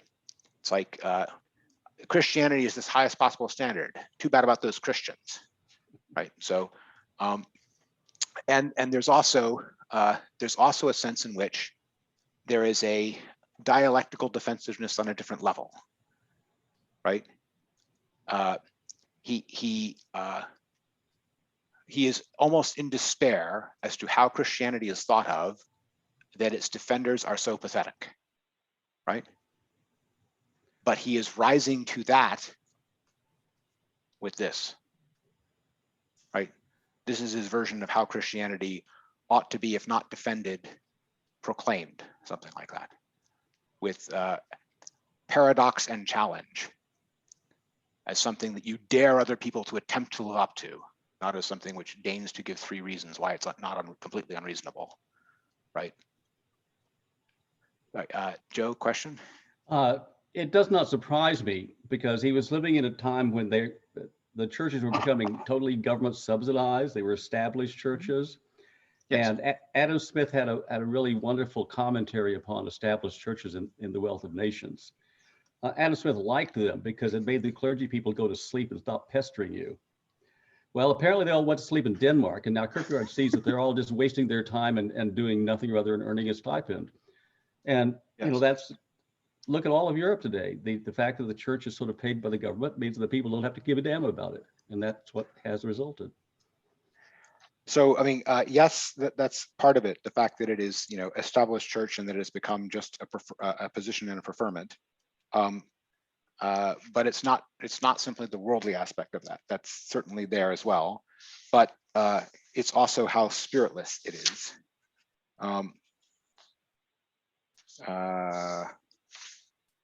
Sorry, I want to get to other people's reactions to the stuff I was talking about, how to put it, the just but touchy condemnation of the defenselessness of Christendom, if I can put it that way. I think he's basically right. The way I see it, that, you know, paradox and offense are the essence of Christianity, and obviously you see a lot of rationalization about Christianity, attempt to prove it throughout its history, right from the beginning almost. Yes. But to me, the way I read that is secondary to the paradox, the paradoxical aspect of it. And you see that in the creeds and the councils and the various formulations of how God is fully man and fully human. It's almost deliberately paradoxical. It's deliberately illogical. So I really appreciate sort of him emphasizing this, and then obviously not just respect to some intellectual conception of Christ's nature, but also in respect to like what's demanded of us, and this, like you said, the spiritlessness of Christianity at the time. Mm-hmm. And so I don't know, I find it quite refreshing, even though obviously I'm in an interesting relationship with Christianity. Am I in or out? But you know, the call is refreshing and inspiring. If everyone lived like that, it would have much more appeal, I think.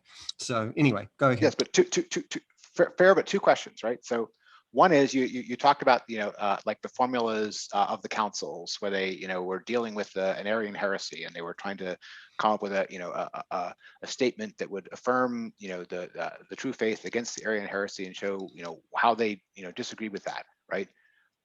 But they were doing that by trying to get a whole bunch of, you know, really abstruse philosophical definition stuff absolutely tight, right? They were not doing that by throwing all the philosophers out of the councils. Right. Yeah. No, I fully recognize that. And that's almost my point. My point is that all of this intellectual effort is in the service of what's basically and obviously a paradox. I'm not saying that they're throwing all that away. I'm saying that they're turning it to service of the Sure, paradox. but paradox is a Greek word that it goes that is famous among the Greek philosophers. There's no biblical word for paradox, no Old Testament word for paradox. It's Greek, and if you when Kierkegaard tries to tell me that the Christians invented paradox, I'm like, Zeno of Elea, please pick up the white courtesy phone, right? The philosophers were playing with paradox and making their points with paradox for centuries before it ever occurred to religions to base themselves on paradox, right? And it was a very philosophical thing to do, to have paradoxes in religion, which isn't to say that other religions hadn't already had paradoxes in them. They certainly were, with the mystery religions, for example. But and that goes back to Craig's comparative religions point. But the point that I'm making is that the fathers were way more in bed with the philosophers of their time and before their time than he wants to be here. And curiously, because it's very clear that his whole dialectical and understanding of spirit and all that kind of stuff is as indebted to Hegel and Fichte and Kant, right, as anything in Augustine is to Plato or Plotinus. Right. I feel, Jason, we're almost making the same point here, because I agree with you. He's taken in all that Hegel and he's turning it against Hegel. And that's how I see the fathers. That's what they're doing with Greek philosophy. That's how I would read it. But it's not what they were doing with Greek philosophy. This is the point, right? Tertullian might think that Greek philosophy should be read out of the church, right? But he's not what the Eastern Church fathers were doing at all. They were not reading it out of the church at all. They were subordinating it to the ideal of Christ being both God and man, and all the paradox that comes with Christianity. Sure, in ways that were doctrine or Plotinus. I would disagree with that, but let's leave it there. Yeah. So fine, but I think that there's way more commonality in between philosophy and historical Christianity than he lets on, right? He wants there to be a much sharper contrast than there was, in part because he is completely uninterested in the difference between ancient philosophy and Hegelianism, right? He's completely uninterested in the difference between Hegel and Socrates. He doesn't see a difference between them. To him, they're just philosophy and paganism, right? They're the outside. Okay, but the other point I was wanting to get at here, though, is the diagnosis of the Christianity of his day involved in this, right? So if I go back to historical Christianity, I find all of the not only the church fathers, but all of the devotional works are full of the distinction between the counsels of perfection and the requirements of faith, right? Here, the requirements of faith are, it's not faith unless it's a incredibly inward, mystical, personal, almost tortured asceticism, something like that. Everyone who is not living up to the standards of a medieval monk in the inwardness and intensity of their devotionalism, including Kierkegaard himself, although he's trying to do all that, right, is a contemptible bourgeois, lukewarm, going to be spit out half Christian, right? And I see this, and I can understand in terms of the things which are definitely condemnable about the Lutheran Church of his day.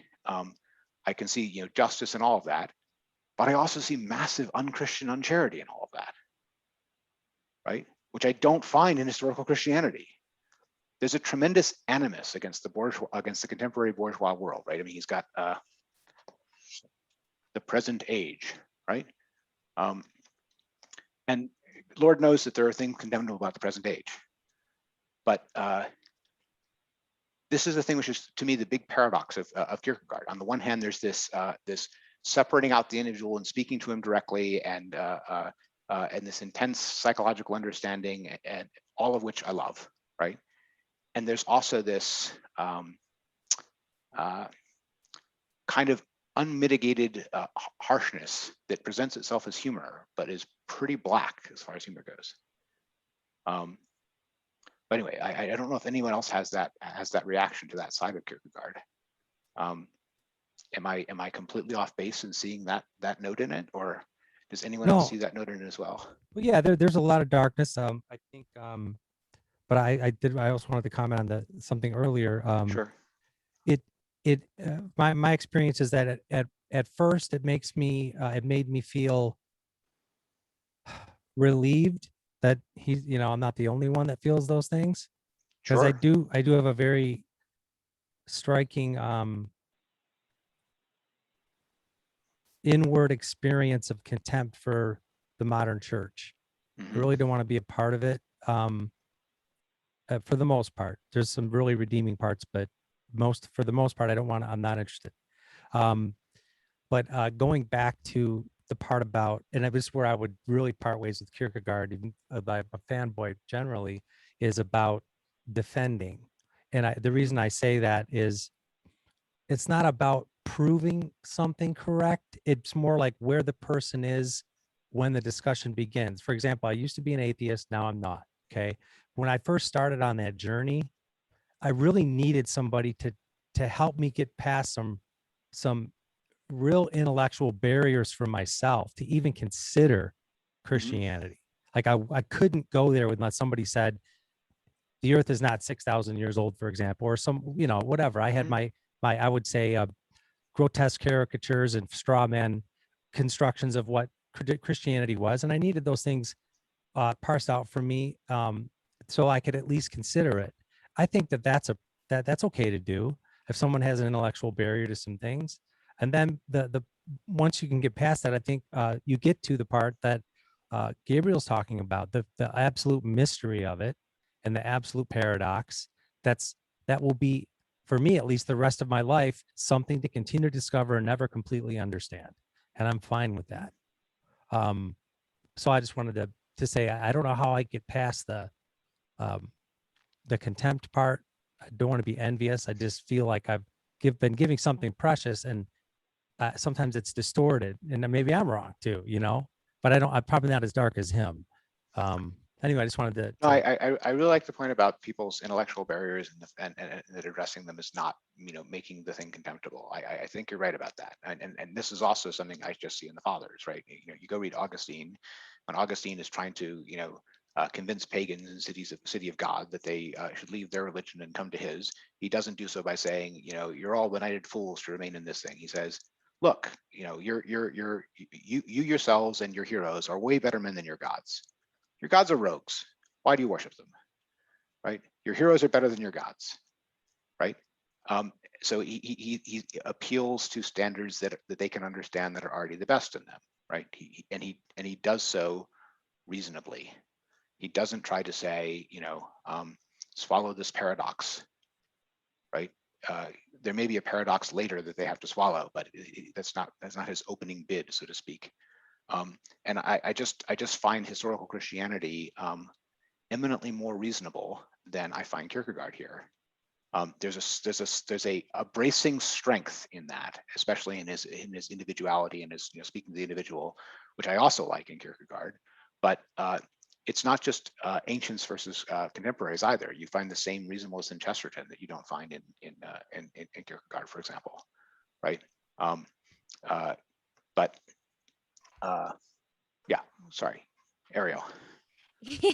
Yeah, he is rather harsh, on the Christianity of Christendom. Yes. Again, he's very sassy about it too. Yes. Which I love, because I do believe in the Trinity, but I'm the same as Jim. I call him Pa here. I don't ascribe to the Christian country club, and I don't want anything to do with it. I just think it's all a crock of shit. Sorry, my language. But I think Kierkegaard is kind of the same too, and I think the reason is because it's so important to get it right, because like Pa said here, is a lot of people's aversion is intellectual.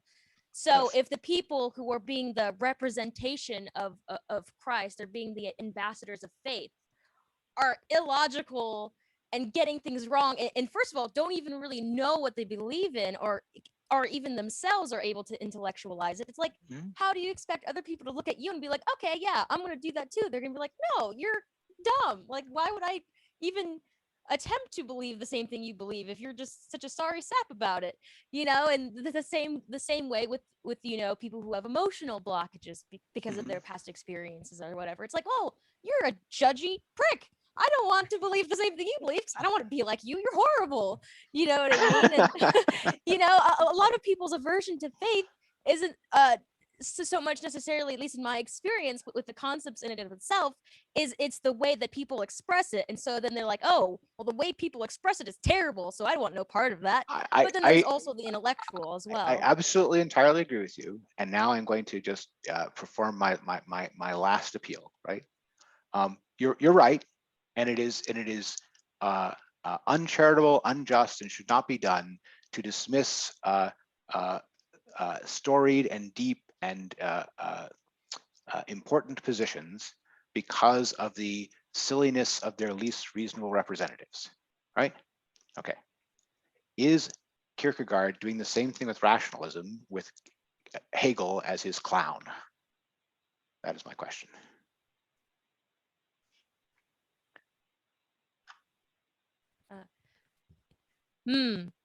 I'm just saying that there are other people that look ridiculous on the stage and are not really very good representatives of their position. And Hegel is not rationalism. Let's put it that way. That's true. I think the reason he does that on Heart is just because of to him how important the message is and getting the message right. I get it. But yeah, he is very uncharitable, and also again you see that the inevitable human hypocrisy he has there too, which he also kind of delves into a bit. And see, this is the thing that gets me at Kierkegaard, because I mean, at times he's incredibly charitable. I love the way how tender he can get about the psychology, how and about he entirely agrees with this point about separating out the individual and speaking to him directly as this individual human being, right? And I love that. I think he's you find that in The Crowd is Untruth. You find that in Purity of Heart. He can be great on those things. It's just there's when I compare the tenderness of heart I see in all that with the kind of, but I don't want to be thought to be like my bourgeois contemporaries in Denmark, right? The latter is like this very superficial status concern of, don't you lump me in with those people, right? And it's very far from this deep inward spirituality that I see in the rest of him. So anyway, that's just to me. There are many paradoxes in Kierkegaard. That's one of them, right? Of how kind is he to the foibles and weaknesses of the people around him trying to be Christian with much less gifts than he has. Let's put it that way. Jason, I just had one question, and you might know where this comes from. I think I've only heard it, but doesn't he somewhere have this image that he develops of the Knight of Faith as being just an ordinary bourgeois, like walking to church, but it's the inner disposition that he has that makes him the Knight of Faith? I don't know where I got that from, but do you recognize that? So the Knight of Faith is in fear and trembling. So there's a night of sorrow that is discussed in first in Either Or. And then it comes back in fear and trembling with the Knight of Faith. He imagines trying to live up to the Knight of Faith, and then he contrasts Abraham with the Knight of Faith, but as something higher. But these are ideals, successive ideals that he's held out to himself. And when I talked previously about the different levels, the Knight of Faith is his first version of what it would mean to try to live up to the theological as opposed to the ethical level. Yeah, the key point there of that part that I'd heard was that the Knight of Faith in this case would be indistinguishable from this ordinary bourgeois person, because it's all interior. Outwardly. That's right. Yeah, but doesn't that show at least some sympathy for that kind of, like, he's not trying to like tell everyone to give up their possessions or do anything radical? It does, but you don't. I mean, I've seen how to put it. I've seen novels that make much of that, right? That will give you a contrast of two families being talked through in the novel, whose outward lives and appearances look quite similar, but inwardly are very dissimilar, right?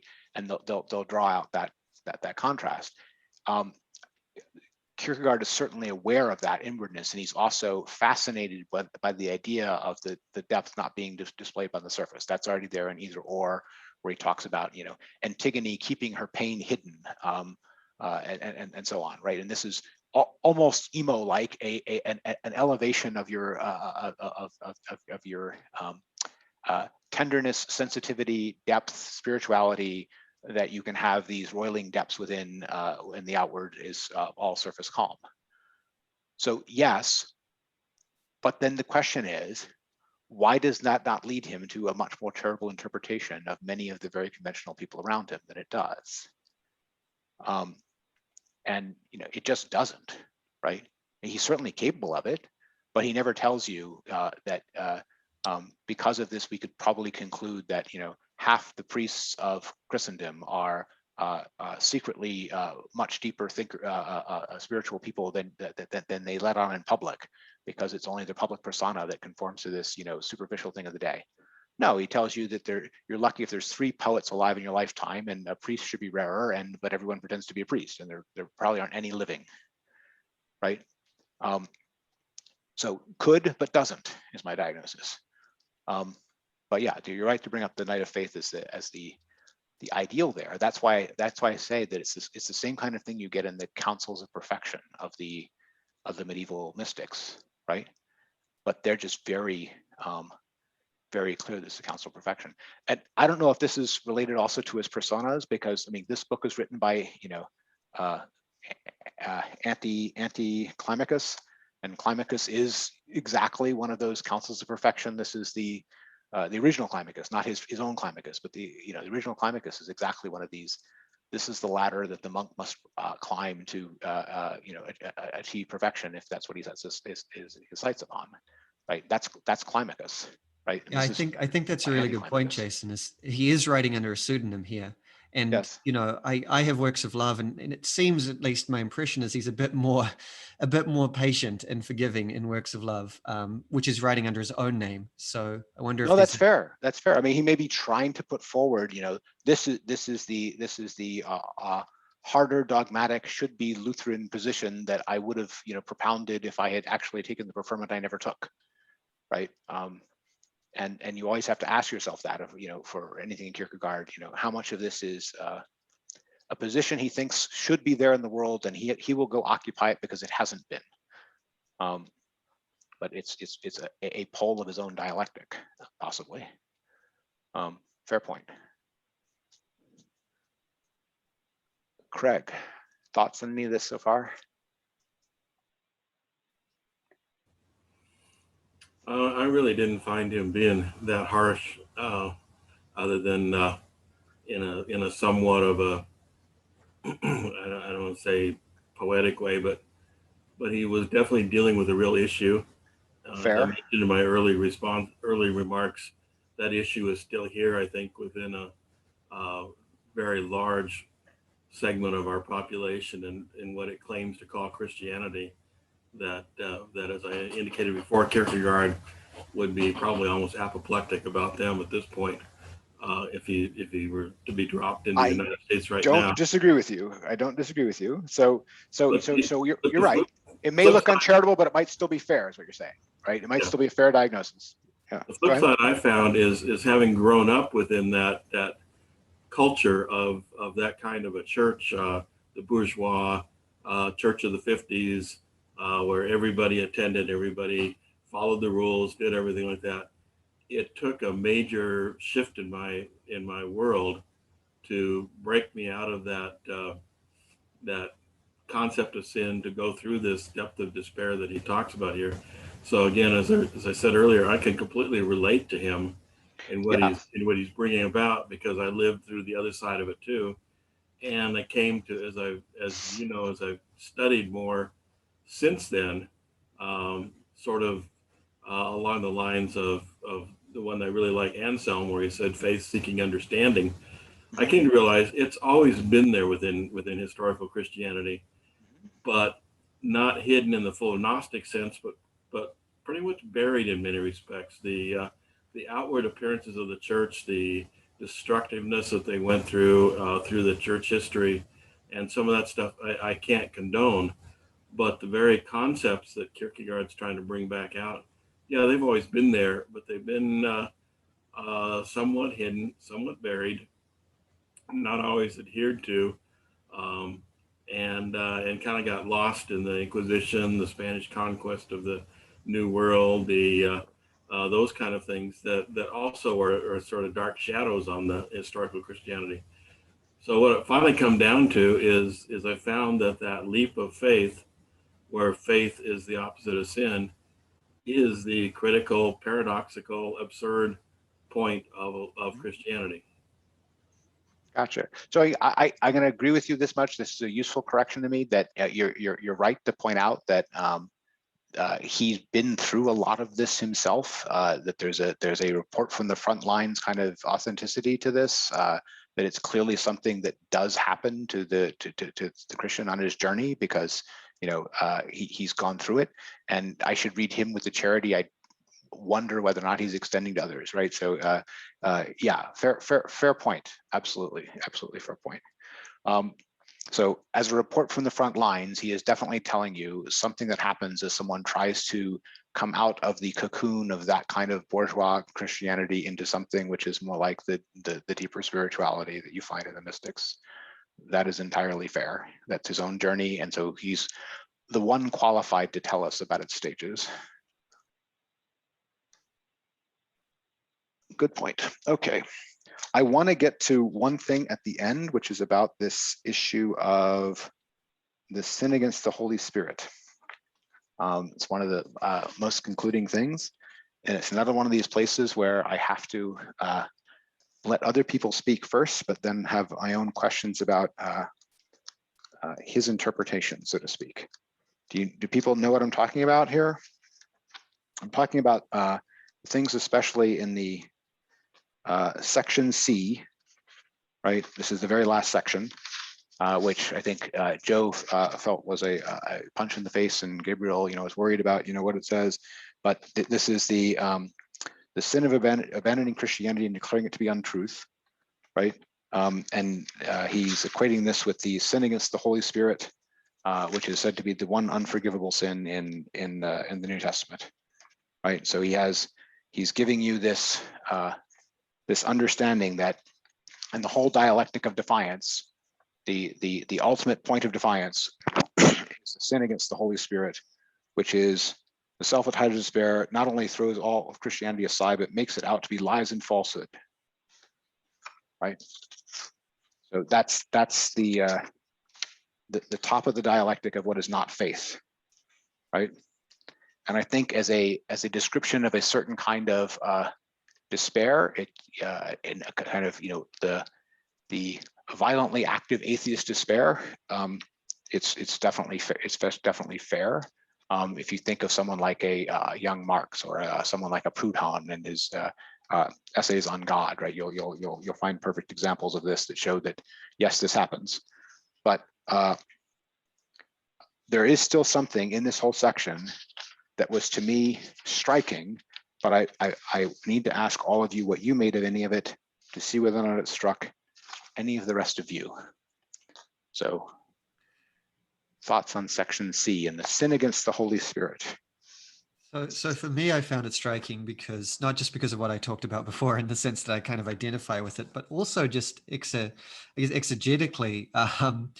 I mean, where that passage occurs in the Bible, the immediate thing before that is that, if you say something against the Son of Man, you'll be forgiven. But the sin against the Holy Spirit, that's the eternal sin. That's the unforgivable sin. And so it's interesting that the sin against the Holy Spirit here is precisely sort of just to reject Christianity, which you could maybe construe as being saying a word against, the Son of Man. Yes. And so I've always you noticed. I wasn't the only one who noticed. Okay, keep going. Right. Precisely.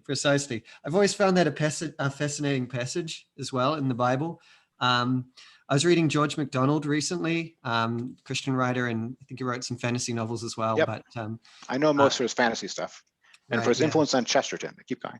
Right. Yeah, totally. I kind of came across him because I'm sort of interested in the universalist strain of Christianity. But he was talking about, in one of his sermons, talking about the sin against the Holy Spirit, and much more in a sort of like, what is the sin against the Holy Spirit? It's when you kind of turn against your own conscience kind of thing. Mm-hmm. What you know to be true, or you know to be a bit closer to holiness, a bit closer to the good, a bit closer to God. Mm-hmm. And to me, and it's, you know, it's unforgivable because you're turning away from it. You can't approach it if you're facing the other way.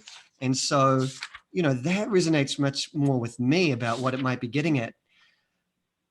And so the only way that I could salvage what Kierkegaard is saying here is that, you know, you look at Christ and something in that story just tells you that is, you know, more holy or more good or more powerful than something you've ever known.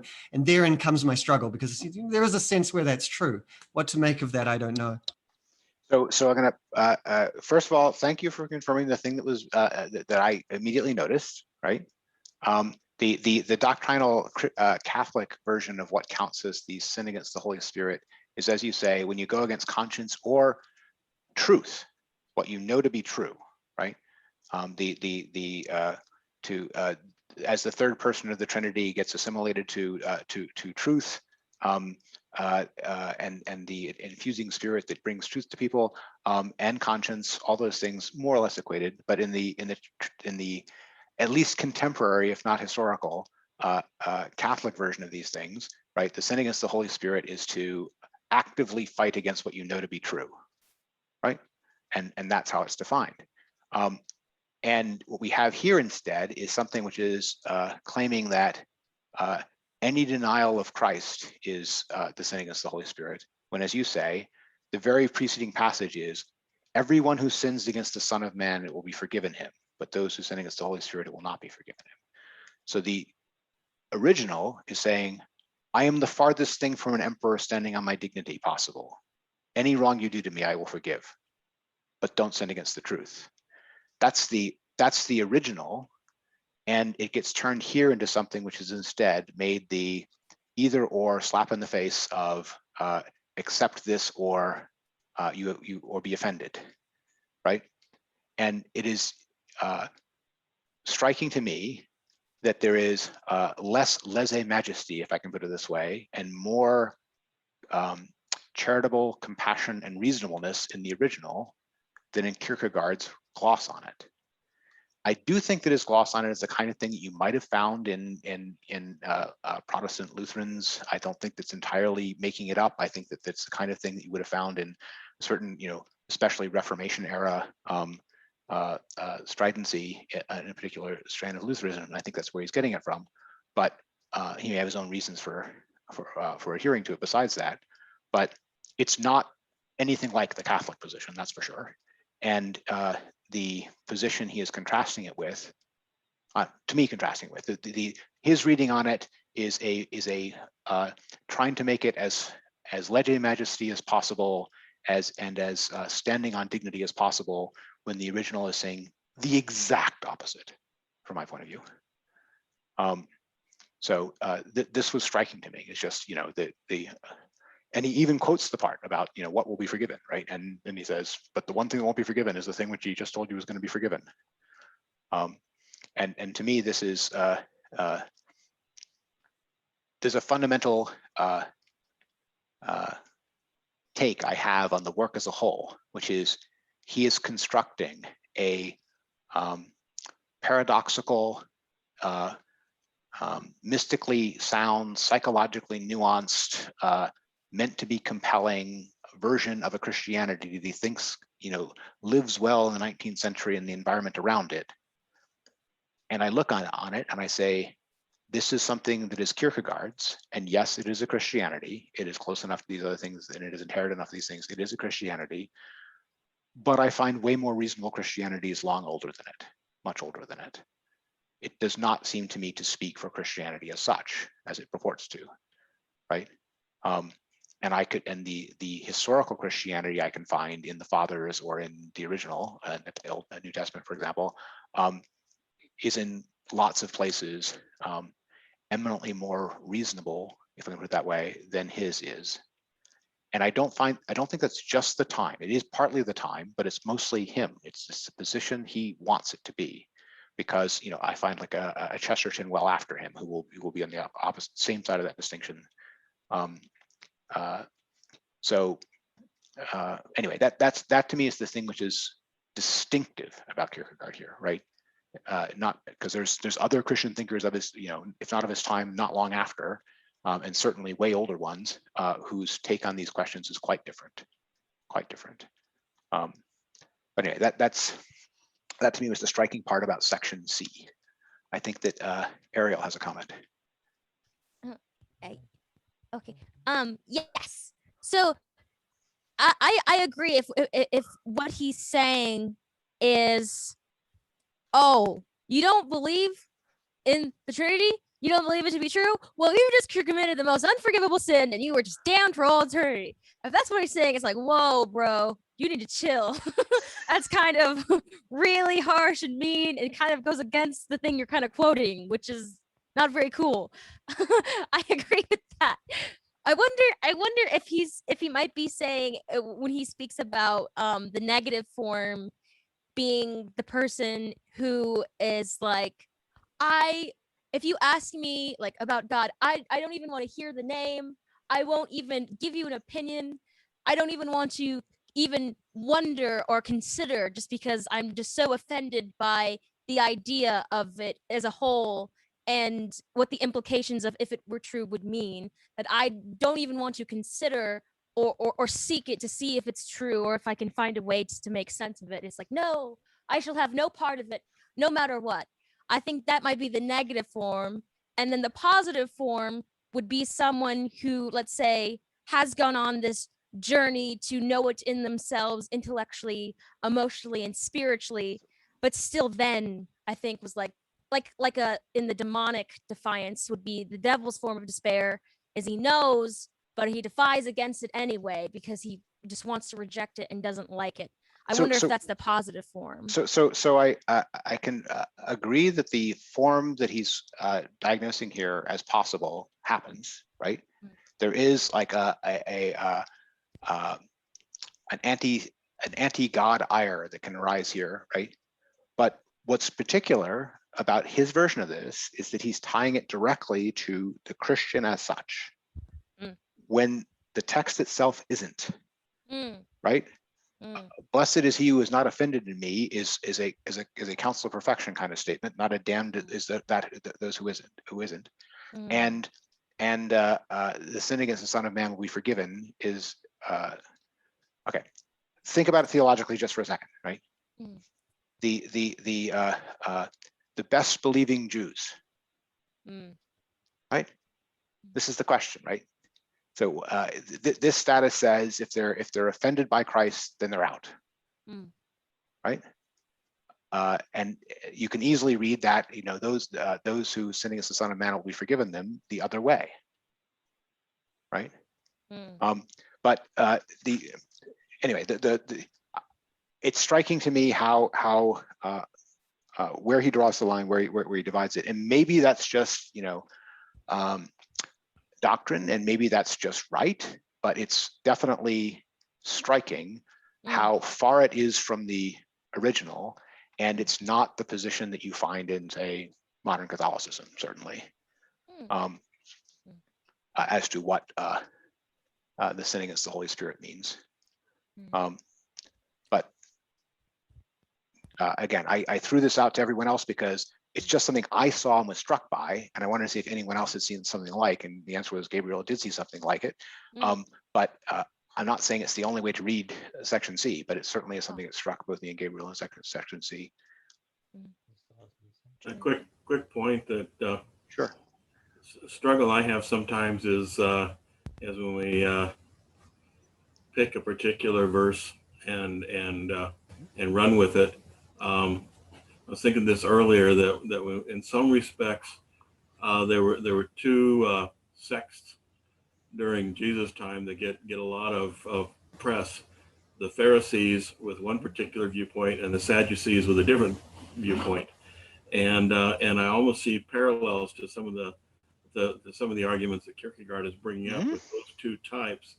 And so it's very difficult to even take the most judgmental of the Gospels, being Matthew, and jump to the evolution of Christian doctrine from just that one particular point, because there are many factors that come into play, and the one that really hit me was the Pharisees and the Sadducees and the distinction between the two of them, and we just try to lump them all together as all of the E's of Judaism, and don't really see that there were distinct differences in how they viewed things.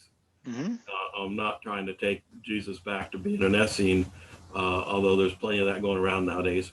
But but I think that's one of the things I struggle with is in many respects you have to look at the broader accumulation of wisdom that comes out of the history. The Methodist Church had a thing they called the quadrilateral that I always liked, which was scripture, experience, reason, and I forget the other one, and tradition. And each one of those four became balance points to make a stable point to stand upon, which was Wesley's formulation. So we could go down rabbit holes, but I'm not sure they're always. Did they take a vote and did three beat one? Yeah. Well, I'm not even going into Jung's fair enough. Turning of the Trinity into the my mother's side of the family were Methodist 2 generations back, but I understand. Fair question. No, so I think you're right that there tends to be more variety in these things, and a reasonable variety in these things, and that's one of the things I had trouble with in the later formulation of it. There's the last part of this, because it's definitely trying to be, a straight arrow of doctrine that's, at one point, and it's not. There's nothing broad church about this. Let's put it that way. It's not trying to be broad, right? It's trying to be narrow on what he thinks the essential point is, which I can appreciate, but it's the narrowness is striking, if I put it that way. Well, his narrowness of understanding to me was striking too. I mentioned that earlier. He's very much limited almost to a classical education of the 1800s and a Danish Lutheran church experience, and hasn't toured the world yet, I guess is the best way of looking at it. Yeah, well, I mean, he never got a chance to really. Exactly. I mean, because I say he died at 42, so I can forgive him for not having toured the world. He got as far as Berlin, then he had to go home. But with consumption. But yeah, no, but you're right. I mean, I think that he read broadly enough. I mean, he certainly read enough philosophy. He read the Greeks. He probably read I think he read the Fathers pretty well. Anyone who comes up with pseudonyms like Climacus and Anti-Climacus has read more than his share of the devotional literature. So I think he was pretty broadly read in these things, but he's still. That doesn't mean that he had any of the comparative religion of the late 19th, early 20th century stuff, or but I don't know. People can debate how much ecumenical broadness helps and how much it hurts. They can have their own positions on that. I think it helps, but that's me. Sorry, I don't know if that's Jim or Ariel with their hand up. Yeah, it was me. I had a lot of thoughts about it. Sure. I was trying to parse them out so that what I have to say is coherent, because there's a couple of things that I've tried to tie together understanding. The first thing is actually personal, and it even ties in with some questions we asked earlier, and I meant by personal Kierkegaard personally. Yes. And I have to check on the biographical literature, but my understanding is that he even refused last rites from his brother, who was a priest. And to me, that's striking, to have that kind of contempt, even for a family member on your deathbed, if true.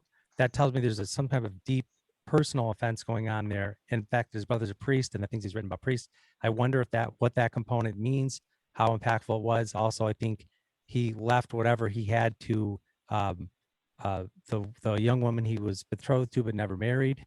Yes. Completely excluded. So there's a lot of things there I don't have unanswered questions on. I think that have something to do with this level of contempt. And when he gets into, I understand the logical contradiction that, Christ, and then, by the way, if you reject Christ, you're screwed. I think to be charitable, my thought was maybe what he's trying to say here is the overarching theme for me is it's not about every little thing you do wrong. It's the trajectory of your life and whether or not you're pursuing the truth, what to him is equates Christ, because he gets almost modal in the way. It's sort of like a weird form of modalism with Christ. That the Trinity seems to be sort of, I don't know, stuck back there somewhere. If you it's how he's, for me, how he departs from traditional or Orthodox Christian views. I thought a little bit of that, but ultimately it seems like I thought about Nietzsche. We've talked about this, how Nietzsche uses some rhetorical devices to really shock the shit out of you and like really strongly hit you. And I wondered if he was trying to do, like, it's a combination of his personal feelings towards his brother and the church, trying to shock people into, you must follow Christ because that's how you become a self.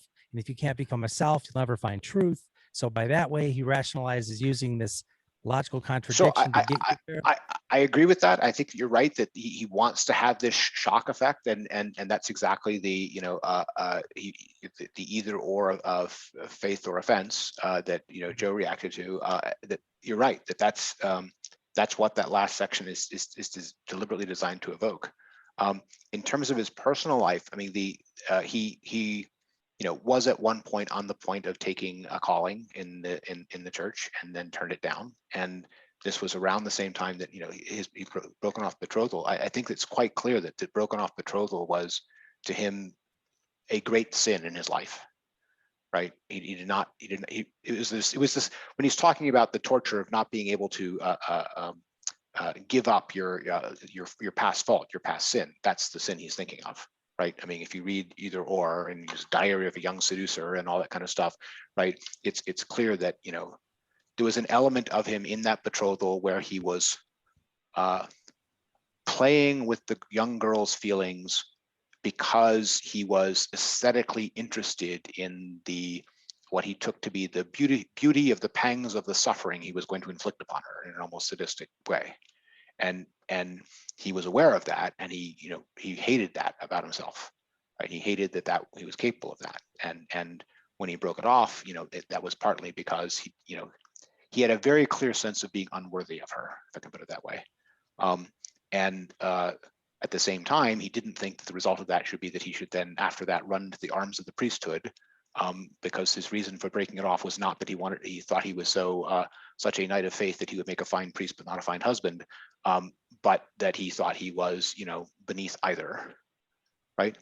And it's quite clear from his biography that from that point on he's kind of torturing himself for his moral unworth. And when he talks about despair, that's the perspective in which he's doing it. It's not just some failure of his life or some failure of his faith.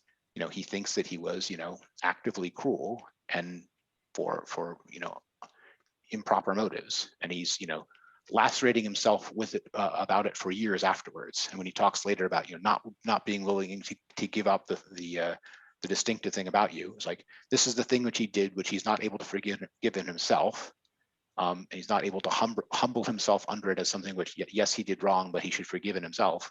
He won't forgive it in himself, so he can't imagine that God can forgive it either, right? And he's having difficulty believing in divine forgiveness because he can't forgive himself for it. So and when he's worrying about all that and the seriousness with which he took entering the priesthood and not doing so on the basis that he wasn't worthy of it, and then he looks at the purely conventional priests around him who are not taking any of this stuff nearly this seriously, and he's like, these are the people who are supposed to I'm supposed to tell my sins to and be forgiven for them. What can they forgive? Is his attitude, right? But is that not believing that the Holy Ghost was conferred upon them, by the way? But anyway, yeah, leave that aside. But the point is, you're right that there's a lot of psychological history there in himself, right? He went through intense despair, but he went through intense despair not just because of he went through intense despair because he saw moral failings in himself, in his young self, and himself as a young man, specifically at the point when he was betrothed and breaking off the betrothal. And plenty of that already is coming out there in Either Or, which is really sort of the history of the trajectory that brought him to that. But fine questions. I did have one closing question for you about that section in particular. Do you think in part C that he was saying the ultimate sin against the Holy Ghost was all three different types of atheists? The first type being, I don't want to know, I won't even question. The second type being, I've tried to know, it just doesn't make sense to me, I don't believe it. That's just not me. The third type being the sort of Christian atheist, where they've gotten to a point where they do believe it to be true and kind of know it in their being, but they reject it anyway because they want to live life that's not in accordance with Christ. So do you think he is rejecting all three or one of them?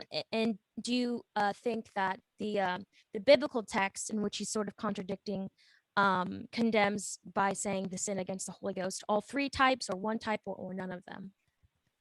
So I think he wants to make, what he's trying to pull together in the last section is the idea that the faith question boils down to a single question. What do you think of Christ? And that if someone's reaction to that is faith, then they're on one side of it. And he thinks that all the other reactions to it are being offended by it one way or another. Offended that you were asked the question, offended that you were asked to come to a judgment, offended about the impertinence, either of what it means about God or what it means about you, right? But all of them are just ways of being offended by it. And his claim is that all of them wind up denying the reality of the incarnation. And as soon as they do that, he calls that the sin against the Holy Spirit. And I think his doctrinal and textual reason for calling that sin against the Holy Spirit is thin, as we've talked about. But that's clearly what he's trying to tie it onto, right? And his reason for wanting to do that is to try to boil the thing down into, as they say, a walnut shell, right? One question, and your reaction to that one question is what the whole faith despair thing turns upon for him. So I think that all of the distinctions, he has the same dialectical distinctions in the last chapter as in all the others, but none of them matter to him at that point. It doesn't matter to him which of those three reasons for rejecting Christ a person comes up with. They either do or they don't. So fair question. I have a slightly different reading there. It seems to me that just from his emphasis, I mean, even the chapter title, The Sin of Dismissing Christianity, modo ponendo positively, or declaring it to be untruth, and there's references to the positive form of being offended. I don't think the putting off the decision, and I don't think I don't really want to think about that, count as the sin against the Holy Spirit. I think that the lower forms, he even calls the first kind, it's a more innocent form. It's not sinless, but it's not the sin against the Holy Spirit. I think only that comes with the actual conscious rejection, or that's the positive form. But he says, right, of the person who says, I don't wish to have an opinion about it, right? He says that is offense, right?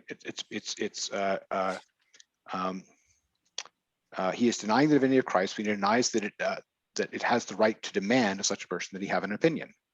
Right. Yeah. I think maybe where we differ, and maybe I'm wrong about this, but I don't equate offense to sin against Holy Spirit. To me, sin against Holy Spirit seems like the most aggravated form of offense, or something. Perhaps, but to be clear here, when he talks about offense, he's not talking about offense against Christ. He's talking about the person feeling offended by Christianity. It's the person addressed by Christianity feeling offended by it, not Christ being offended or God being offended. There's no God being offended involved in it. Offense is always. No, yeah, I understand. Yeah, I understand. I just want to make sure everyone got that. But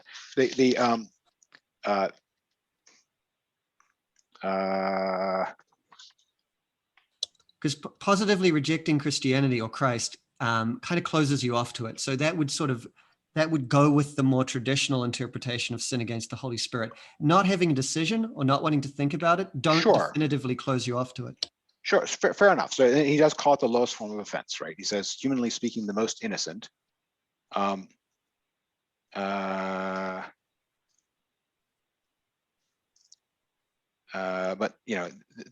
he is trying to accentuate the fact that to him doesn't count as not being offended, right? And he says the next is the negative, the passive form, and the final form is when we were discussing the positive form, right? So I agree with you that he does distinguish those three even in this chapter, and he does call the final form and he does say that that last form is descending as Holy Ghost. So you're right. He basically allows the possibility that the other forms are offense but are not descending as Holy Ghost. Since you're talking about me, I've been waving my hand for some time, and no, I don't know. Is there a device on this machine that allows one to so-called raise one's hand so that the moderator can notice? There is. There is. Mine doesn't show such a thing, but never mind. Let's get this. I'm sorry. Discussion. I'm not worried about that. In the first place, a picky question. Right before he starts about the modo ponendo that Gabriel was just discussing, he has the two words dialectical factor and then an asterisk. And I was wondering, what does the word dialectical mean? I understand it in the sense of Hegel or Marx or all that. It's a process of building a funny syllogism, I think. But anyway, what does he mean here? What does the word mean?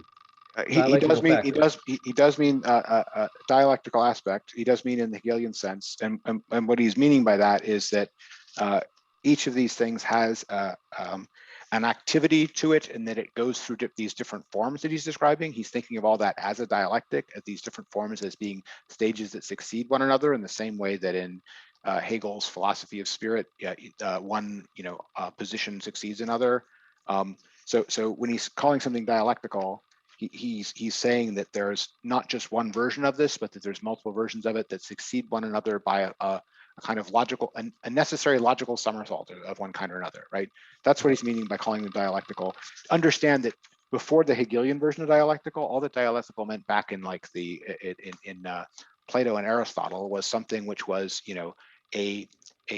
a subject matter for philosophical dispute about which there were multiple opinions, right? That's all that was meant by a question being dialectical then. But Hegel turned that into something where being subject to those different opinions was also successive stages of an internally logically progressing thing. And that's the sense in which he's using it here.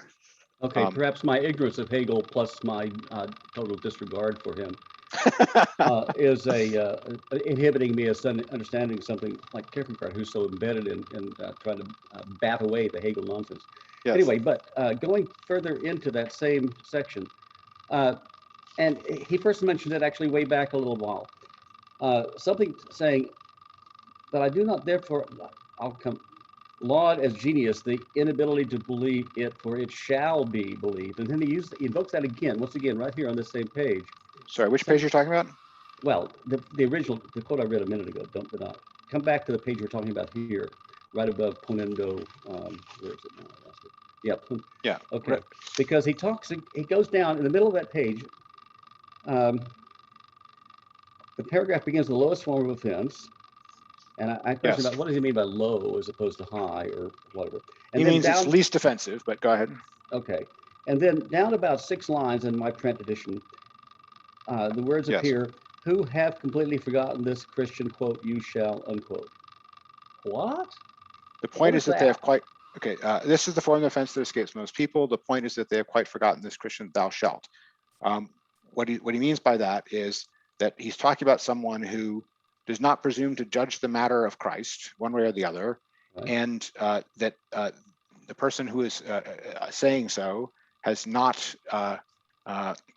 has disregarded the fact that there's a thou shalt in front of what the claim that Christianity makes upon it. He says the fact that Christianity is proclaimed to you means that you are to make up your mind about Christ, right? I don't get that. Why is that a thou shalt? Somebody walks along and says, hey, Joe, have you heard about Christ? And a wonderful guy, and tells me the whole story. Yes. And I say, this is his whole point, right? And I say, well, shrug. That's nice. I know about other nice people. Yes, and that's exactly the thing he's talking about, right? And what he's saying is that Christianity is not a position inside liberal democracy that about which is simply offered to everyone as an opinion that they may or may not choose to buy, right? And that they may walk by, right? It is instead something which is a directly challenging claim made on every human being, and that's what it means that Christianity is proclaimed to them, right? He's saying it is morally incumbent upon those addressed that they make up their mind one way or the other on the matter, right? And that's the entire point of the passage, is to say you're not free to just disregard it, or if you do, that's this lowest form of offense, which is to feel like you shouldn't have to pay attention to this. That's the kind of offense he's talking about here. This is exactly the claim that we're facing with the social justice warriors today who bring critical race theory into our world. And they say, you're guilty. You're guilty. Even if you keep silent, you're entirely correct. Lots of other people do this as well, right? I would even say it's a typical thing of most modern ideologies. They want you to take a position on the thing which is most important for them. Modern ideologies differ from this in the sense that they think, well, maybe not differ from this. Maybe they're constructed on the basis of this, but they think that if one point is granted to them, they can deduce everything else, right? But this, what he's diagnosing here as a point of offense is someone can be offended themselves by the claim that they are supposed to have a reaction to the thing, right? And this way of being offended by Christianity, he's calling the lowest form of offense, humanly speaking, the most innocent, right? But he is calling it being offended by Christianity. And the reason he's doing that is because he's trying to claim in this whole chapter that everyone has one of two reactions to Christianity, either faith or they are offended by it. But there's a third. The third is, oh, that's an interesting idea, and walk on. But I don't presume to judge the matter. I do not believe that I pass no judgment is exactly the form of offense that he is calling it here. He's saying that it's still being offended by it. The part of it that offends you is the claim that it makes that you're supposed to have an opinion about it, and you don't. You find that an offensive, uppity, overly forward thing for these strumpets who have no business importuning you in the matter make upon your time. That is one way of being offended by Christianity. That's what he's saying. And his only point of saying that is that you can call that as justified as you like. It is still a way of being offended by Christianity. And all he's trying to establish in the chapter is that everyone who does not accept Christianity is offended by it in one way or another. Wouldn't a person in such situation be offended by the one who accosted them, not by the message the accoster would bring? Or pretend to try to bring, because the person is walking away, not listening. Yes, so well, he uses the pushing of it. He uses the passive voice in the matter, but it is the claim that you are to have an opinion on the matter, which is giving offense. And you may think that claim that you should have an opinion about the matter is not part of doctrinal Christianity. It's only the uppityness of this particular Jehovah's Witness, right? But that's not what he's saying, because he thinks that all of them are going to do that, right? They'll all be evangelical. Is it kind of like a half-baked version of Euthyphro's dilemma via Christianity? You know what I mean? I don't think so. I don't think this is Euthyphro at all, right? So this is just a false dichotomy. I don't know how false it is a dichotomy. I mean, I don't think that it is true, by the way, that everyone has one of those two reactions to Christianity. But I think that in the case of someone who is offended by the claim that they should have an opinion about the matter, that is a version of being offended by Christianity. I think it's accurately describing Joe, and he's fine to it's perfectly sensible for him to have his backup that he is being ticketed and sorted here in the same way that Kierkegaard ticketed and sorted himself back in the chapter of the Poetic Consciousness. But he is being ticketed and sorted here, and this is the place where he falls in the typology that Kierkegaard is laying out. I don't think there's nothing false or misreading about that. You're reading it correctly. That's what he's saying.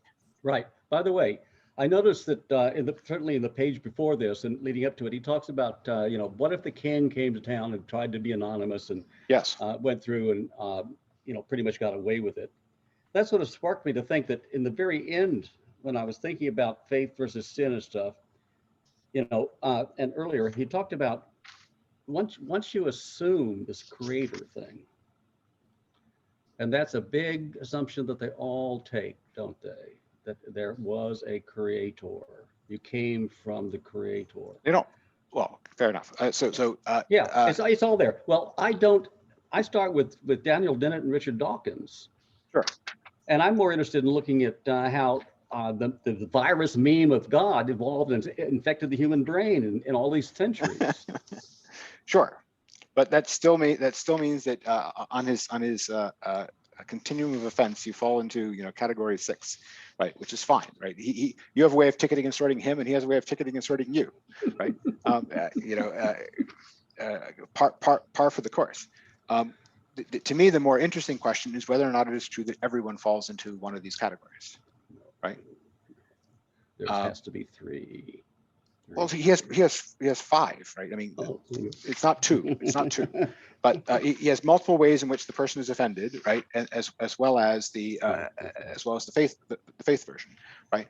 The one that is not present here, from my point of view, is the person who thinks that Kierkegaard does not necessarily speak for Christianity. That's the person who is not represented in this chapter, and one can understand why. He's attempting to speak for Christianity. So, okay. Any other reactions to? This is like the last thing I want to get to in the text, but I have 2 other topics on Kierkegaard I want to get to, right? Which is reactions to the whole book. 1 point. Other questions about other Kierkegaard and whether or not we want to do more Kierkegaard or any other Kierkegaard, or people have questions about other Kierkegaard. That's next topic.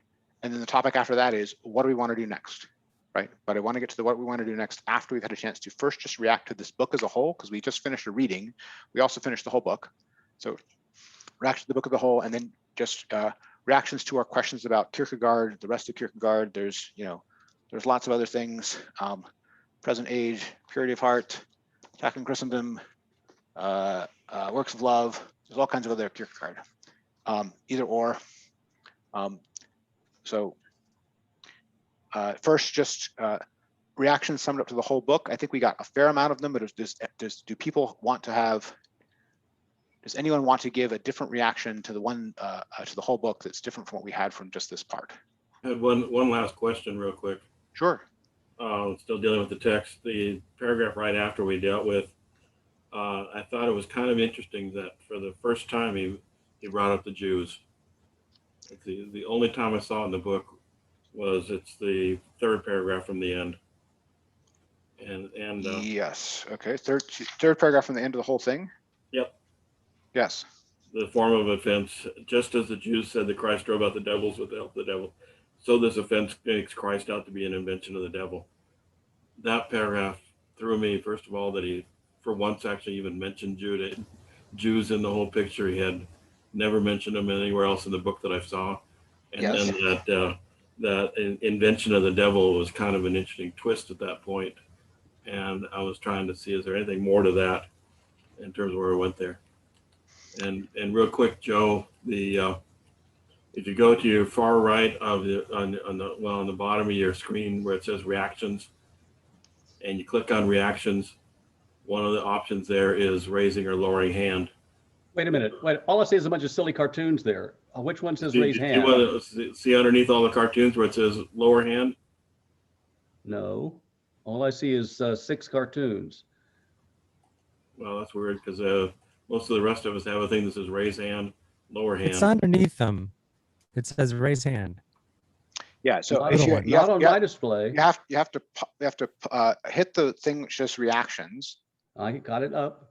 Okay, and then there's a bunch of emojis, and under the emojis, I have a bar that says raise hand with a hand button. I wish I had a bar under mine. All right. Wait. There's an option here. Okay. I can go from here. Now I'm in full screen view. Yeah, it won't make a difference. Reactions, still nothing under it. Yeah, I see it inside the window after I hit the emoji, but if you're not seeing it, I don't know why. Well, I put the emoji up. That you see that up there. Yes. Yes. I'd like to take it down now because it's you could probably hit it again. There you go. Let's see. Wait a second. Good. It disappears on its own. Oh, okay. Yeah. Sorry. Yeah. But so you could just use the one hand clapping on the left, and that will be your way of raising your hand. Wait a second. One hand clapping on the left, like this. The leftmost emoji. There you go. I can understand that. Okay. Okay. Now that's not the actual raise hand, but it will serve. Is what my point. No, I do so, but what I do is just this. Try to do. I got it. Okay, so it has always worked for me in the past. So I'm just curious about. I so- have seen this raise hand thing. For example, earlier, Ariel. Joe, let us get back to the conversation if we could. The interface will wait. So Craig, you brought up the Jew thing. The other thing that I noticed there is that the actual quote has the Pharisees saying this, right? Specifically, right? Yeah. Not all the Jews, but only Pharisees. But anyway, yeah, I brought that up in part because this making out the sin against the Holy Ghost to be something which is Christ specific, when the New Testament statement is that all those who offend against the Son of Man it will be forgiven them. I made this point earlier that the sharp question that raises is the least offensive or whatever among the Jews, right? What is their theological status in Christianity? And that's, yeah. I think you're right to point out that it's late to be bringing that up, so to speak. It should be a more active question for him. But I think that that's a problem that Christianity as a whole has certainly wrestled with. Okay. Jason, I just have one quick follow-up question just regarding that, because Yes. when Craig was talking before, a few questions ago, he mentioned the Sadducees and Pharisees, and I was just wondering if he wanted to expand on that, because I didn't quite get the point that you were making, Craig. A little bit of what I was picking up was when we were dealing with the sin by law versus the almost pious sin by I'm better than them. That's a gross characterization of Sadducees versus Pharisees. Don't want to carry it too far, but there were very, very definite distinctions. The Pharisee, thank God I'm not like one of those, or the Sadducee, the law says this, and those are two of the distinctions we've been bantering around that Kierkegaard puts into his distinctions of types of sin. That struck me that they go back further than just Kierkegaard. Right. So the point is the same theological concern or debate was already there in the sects of Judaism in Jesus's time. And then also, as you mentioned, the Essenes as like a third opting out of them because they thought both of those were forms of unrighteousness.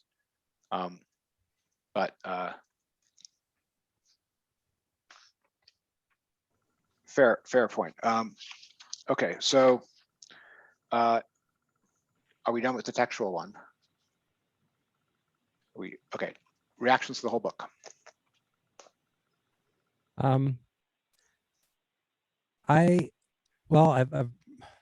loved it. I've read it before. I definitely see it made way differently this time.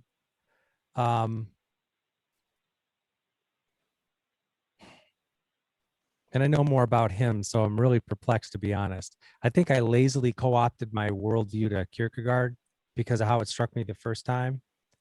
And I kind of have to recant that because there's a lot of things that are disturbing to me. I don't want to say disturbing. I got the same sense you did, like reading some of these things, just even that section, I was like, well, that's what forgiveness and faith is about. That's what mercy and charity is about. You can't leave that out. Mm-hmm. It's probably the most sublime part, regardless of how offended you become. So, I mean, for me, I think intellectually, I could say Kierkegaard identifies and parses out I align with him on my fierce individualism, and I'm grateful for that. But I definitely think I'm really starting to wonder about modalism in that regard. But yeah, I mean, but I'm going to read it. I got to read it. He's making me think more. So that's good too. Definitely. I felt like when I read The Antichrist by Nietzsche in a way, a little unsettled, but at the same time intrigued. Just gonna have to read this one again. Yeah, I don't know. Yeah, I mean, I don't have quite that strong a reaction to it, but I mean, well, I'll get everybody else's reactions first. Go ahead, Ariel. So I loved it again. I just love his sassiness. I love his just long-winded. There's just one thing I'm going to explain, but I'm going to take 2 chapters to do it. So I love that. I love how detailed and analytical he is. I love the combination of philosophy and psychology and theology. That's all stuff I'm into, so that's really cool. Mhm. I agree with his uncharitableness and some of those things about it, which is cool to me because it's like he's giving you it's sort of like the individualism Bible, I would say, and sort of a self help book in the strict sense of what self Yes, is, as he self. Yes, described. right. Yeah.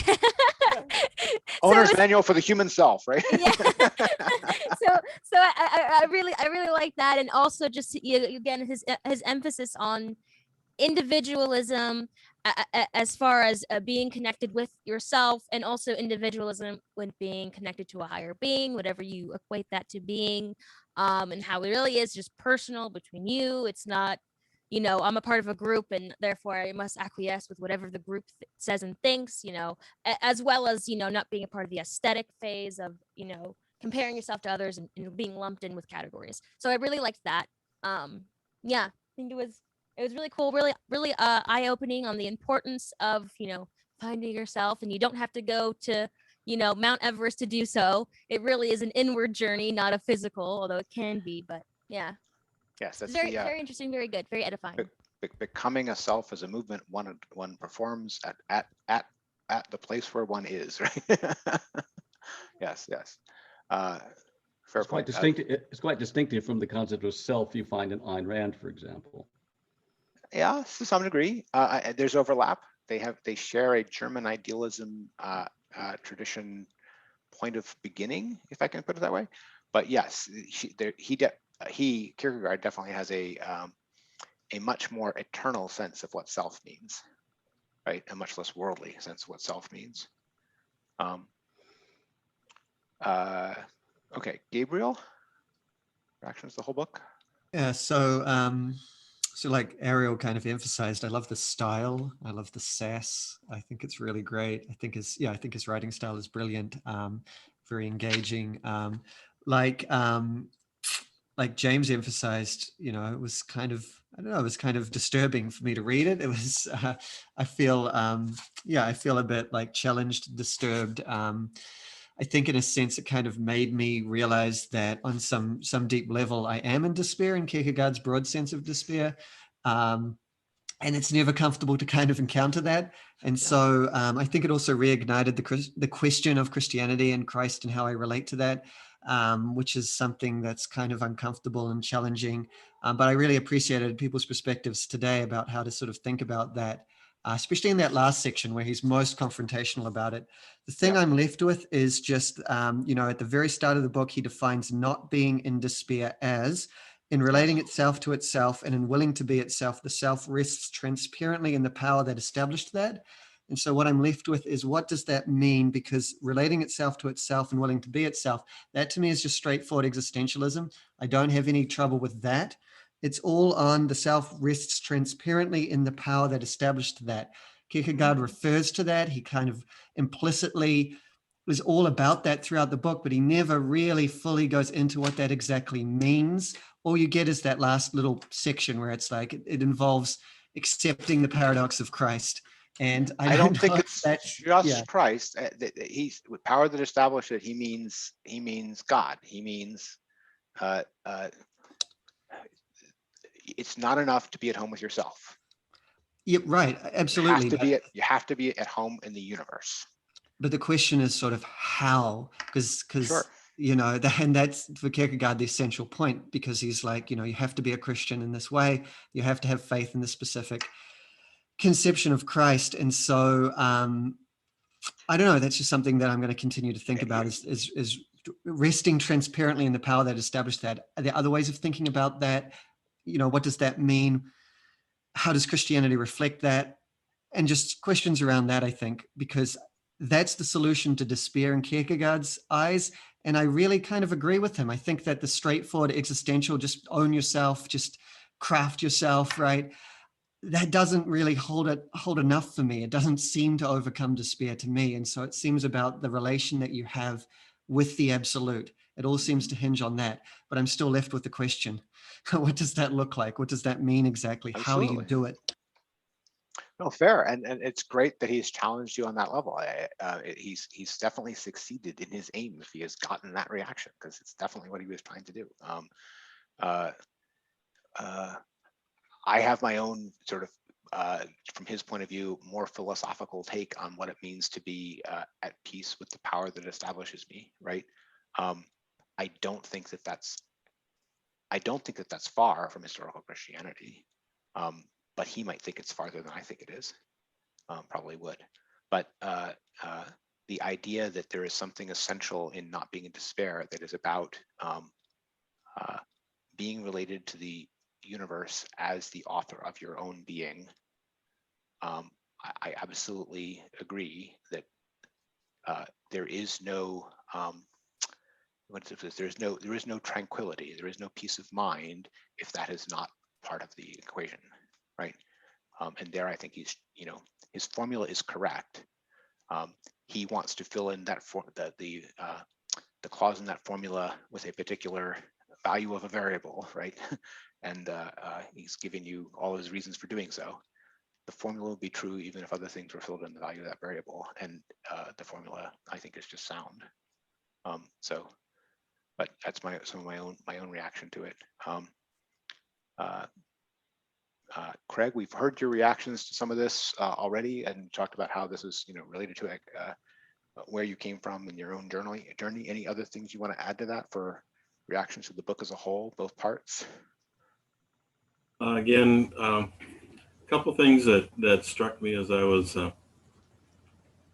reading it, that sometimes he seems to go into what used to be rants, like my brother who's bipolar would do his rants. And I started wondering if he didn't have a touch of bipolar to him on some of what he was doing.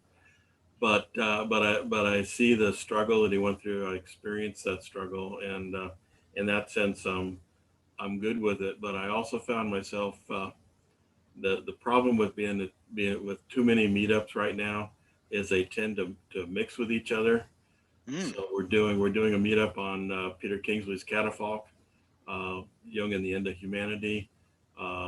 Kingsley's a Parmenides fan, which is quite fascinating. And we just did a brief time on ego and archetype, Edward Edinger's Jungian structure that has a lot of parallels to some of what was being brought up here. So I found myself taking God and shifting it to the capital self at the inner depths, and not to the old guy with the white beard in the sky. And yeah, I know I resemble that remark. And then the same sense of Christ moving it into some of the principles that are there. But at the same time, I found his criticism to be very valid about the current church. And another area where I felt like his criticisms were valid in terms of the lack of intensity of this is the New Age movement, which we haven't touched on at all. But it has that same sort of airy-fairy, everything's great, and doesn't deal with the depths of despair that are there in the confrontation of ourselves with what else is out there. So that's another one for exploring on another day, is where to go with the understandings of New Age again, with rereading Kierkegaard, re-experiencing Kierkegaard. But I still have a firm, solid sense that the leap of faith that he gets to and other times is actually the only answer. It's not something that you reach. You can gain understanding after you've made the leap, but at some point you have to make that leap. Yeah, and for those who don't know, the leap of faith is the fear and trembling is the text that really talks about the leap of faith. He's famous for. Okay, great. So I see we have a Brent on the line who's been listening in. I don't know if you want to have a comment on the whole book so far, or if you're just lurking. It's not a problem, but give you a chance to chime in if we've. Yes, no. Do we want to talk about other questions about? I want to give you all a chance to ask me other questions about Kierkegaard. I know we got into some of that stuff about his biography stuff, but I also want to get a cup of coffee. So I want to just pause the recording for just like 2 minutes, something like that, and come back and talk about other things about Kierkegaard if we could. Is everyone good with that? Does anyone need 5 minutes instead of 2? Is that a yes on 5? Oh, I actually just had one more comment about this book, Kierkegaard. Okay. After I get back. Okay. Do we have 5 minutes or 2 minutes? 5 minutes. Okay. See you guys in 5.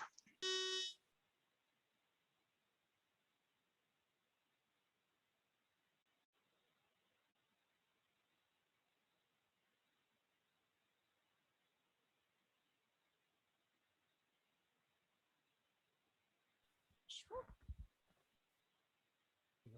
Oh, we can't hear you. Jason, your volume went out. Your volume went out.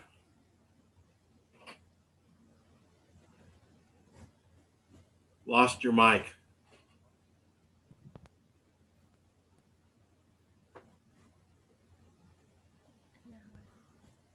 Oh, because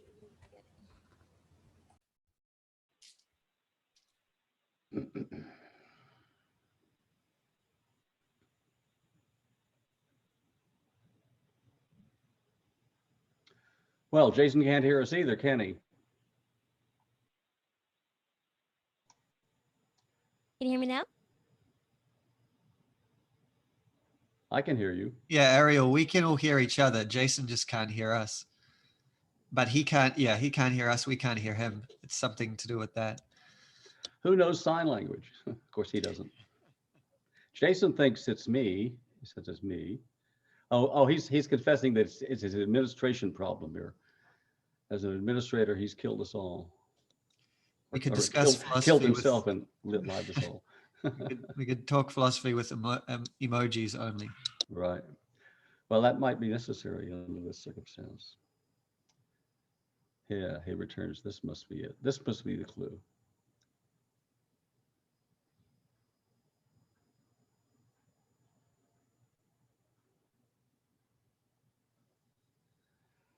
Adjusting to a new computer can be very, very hard to do.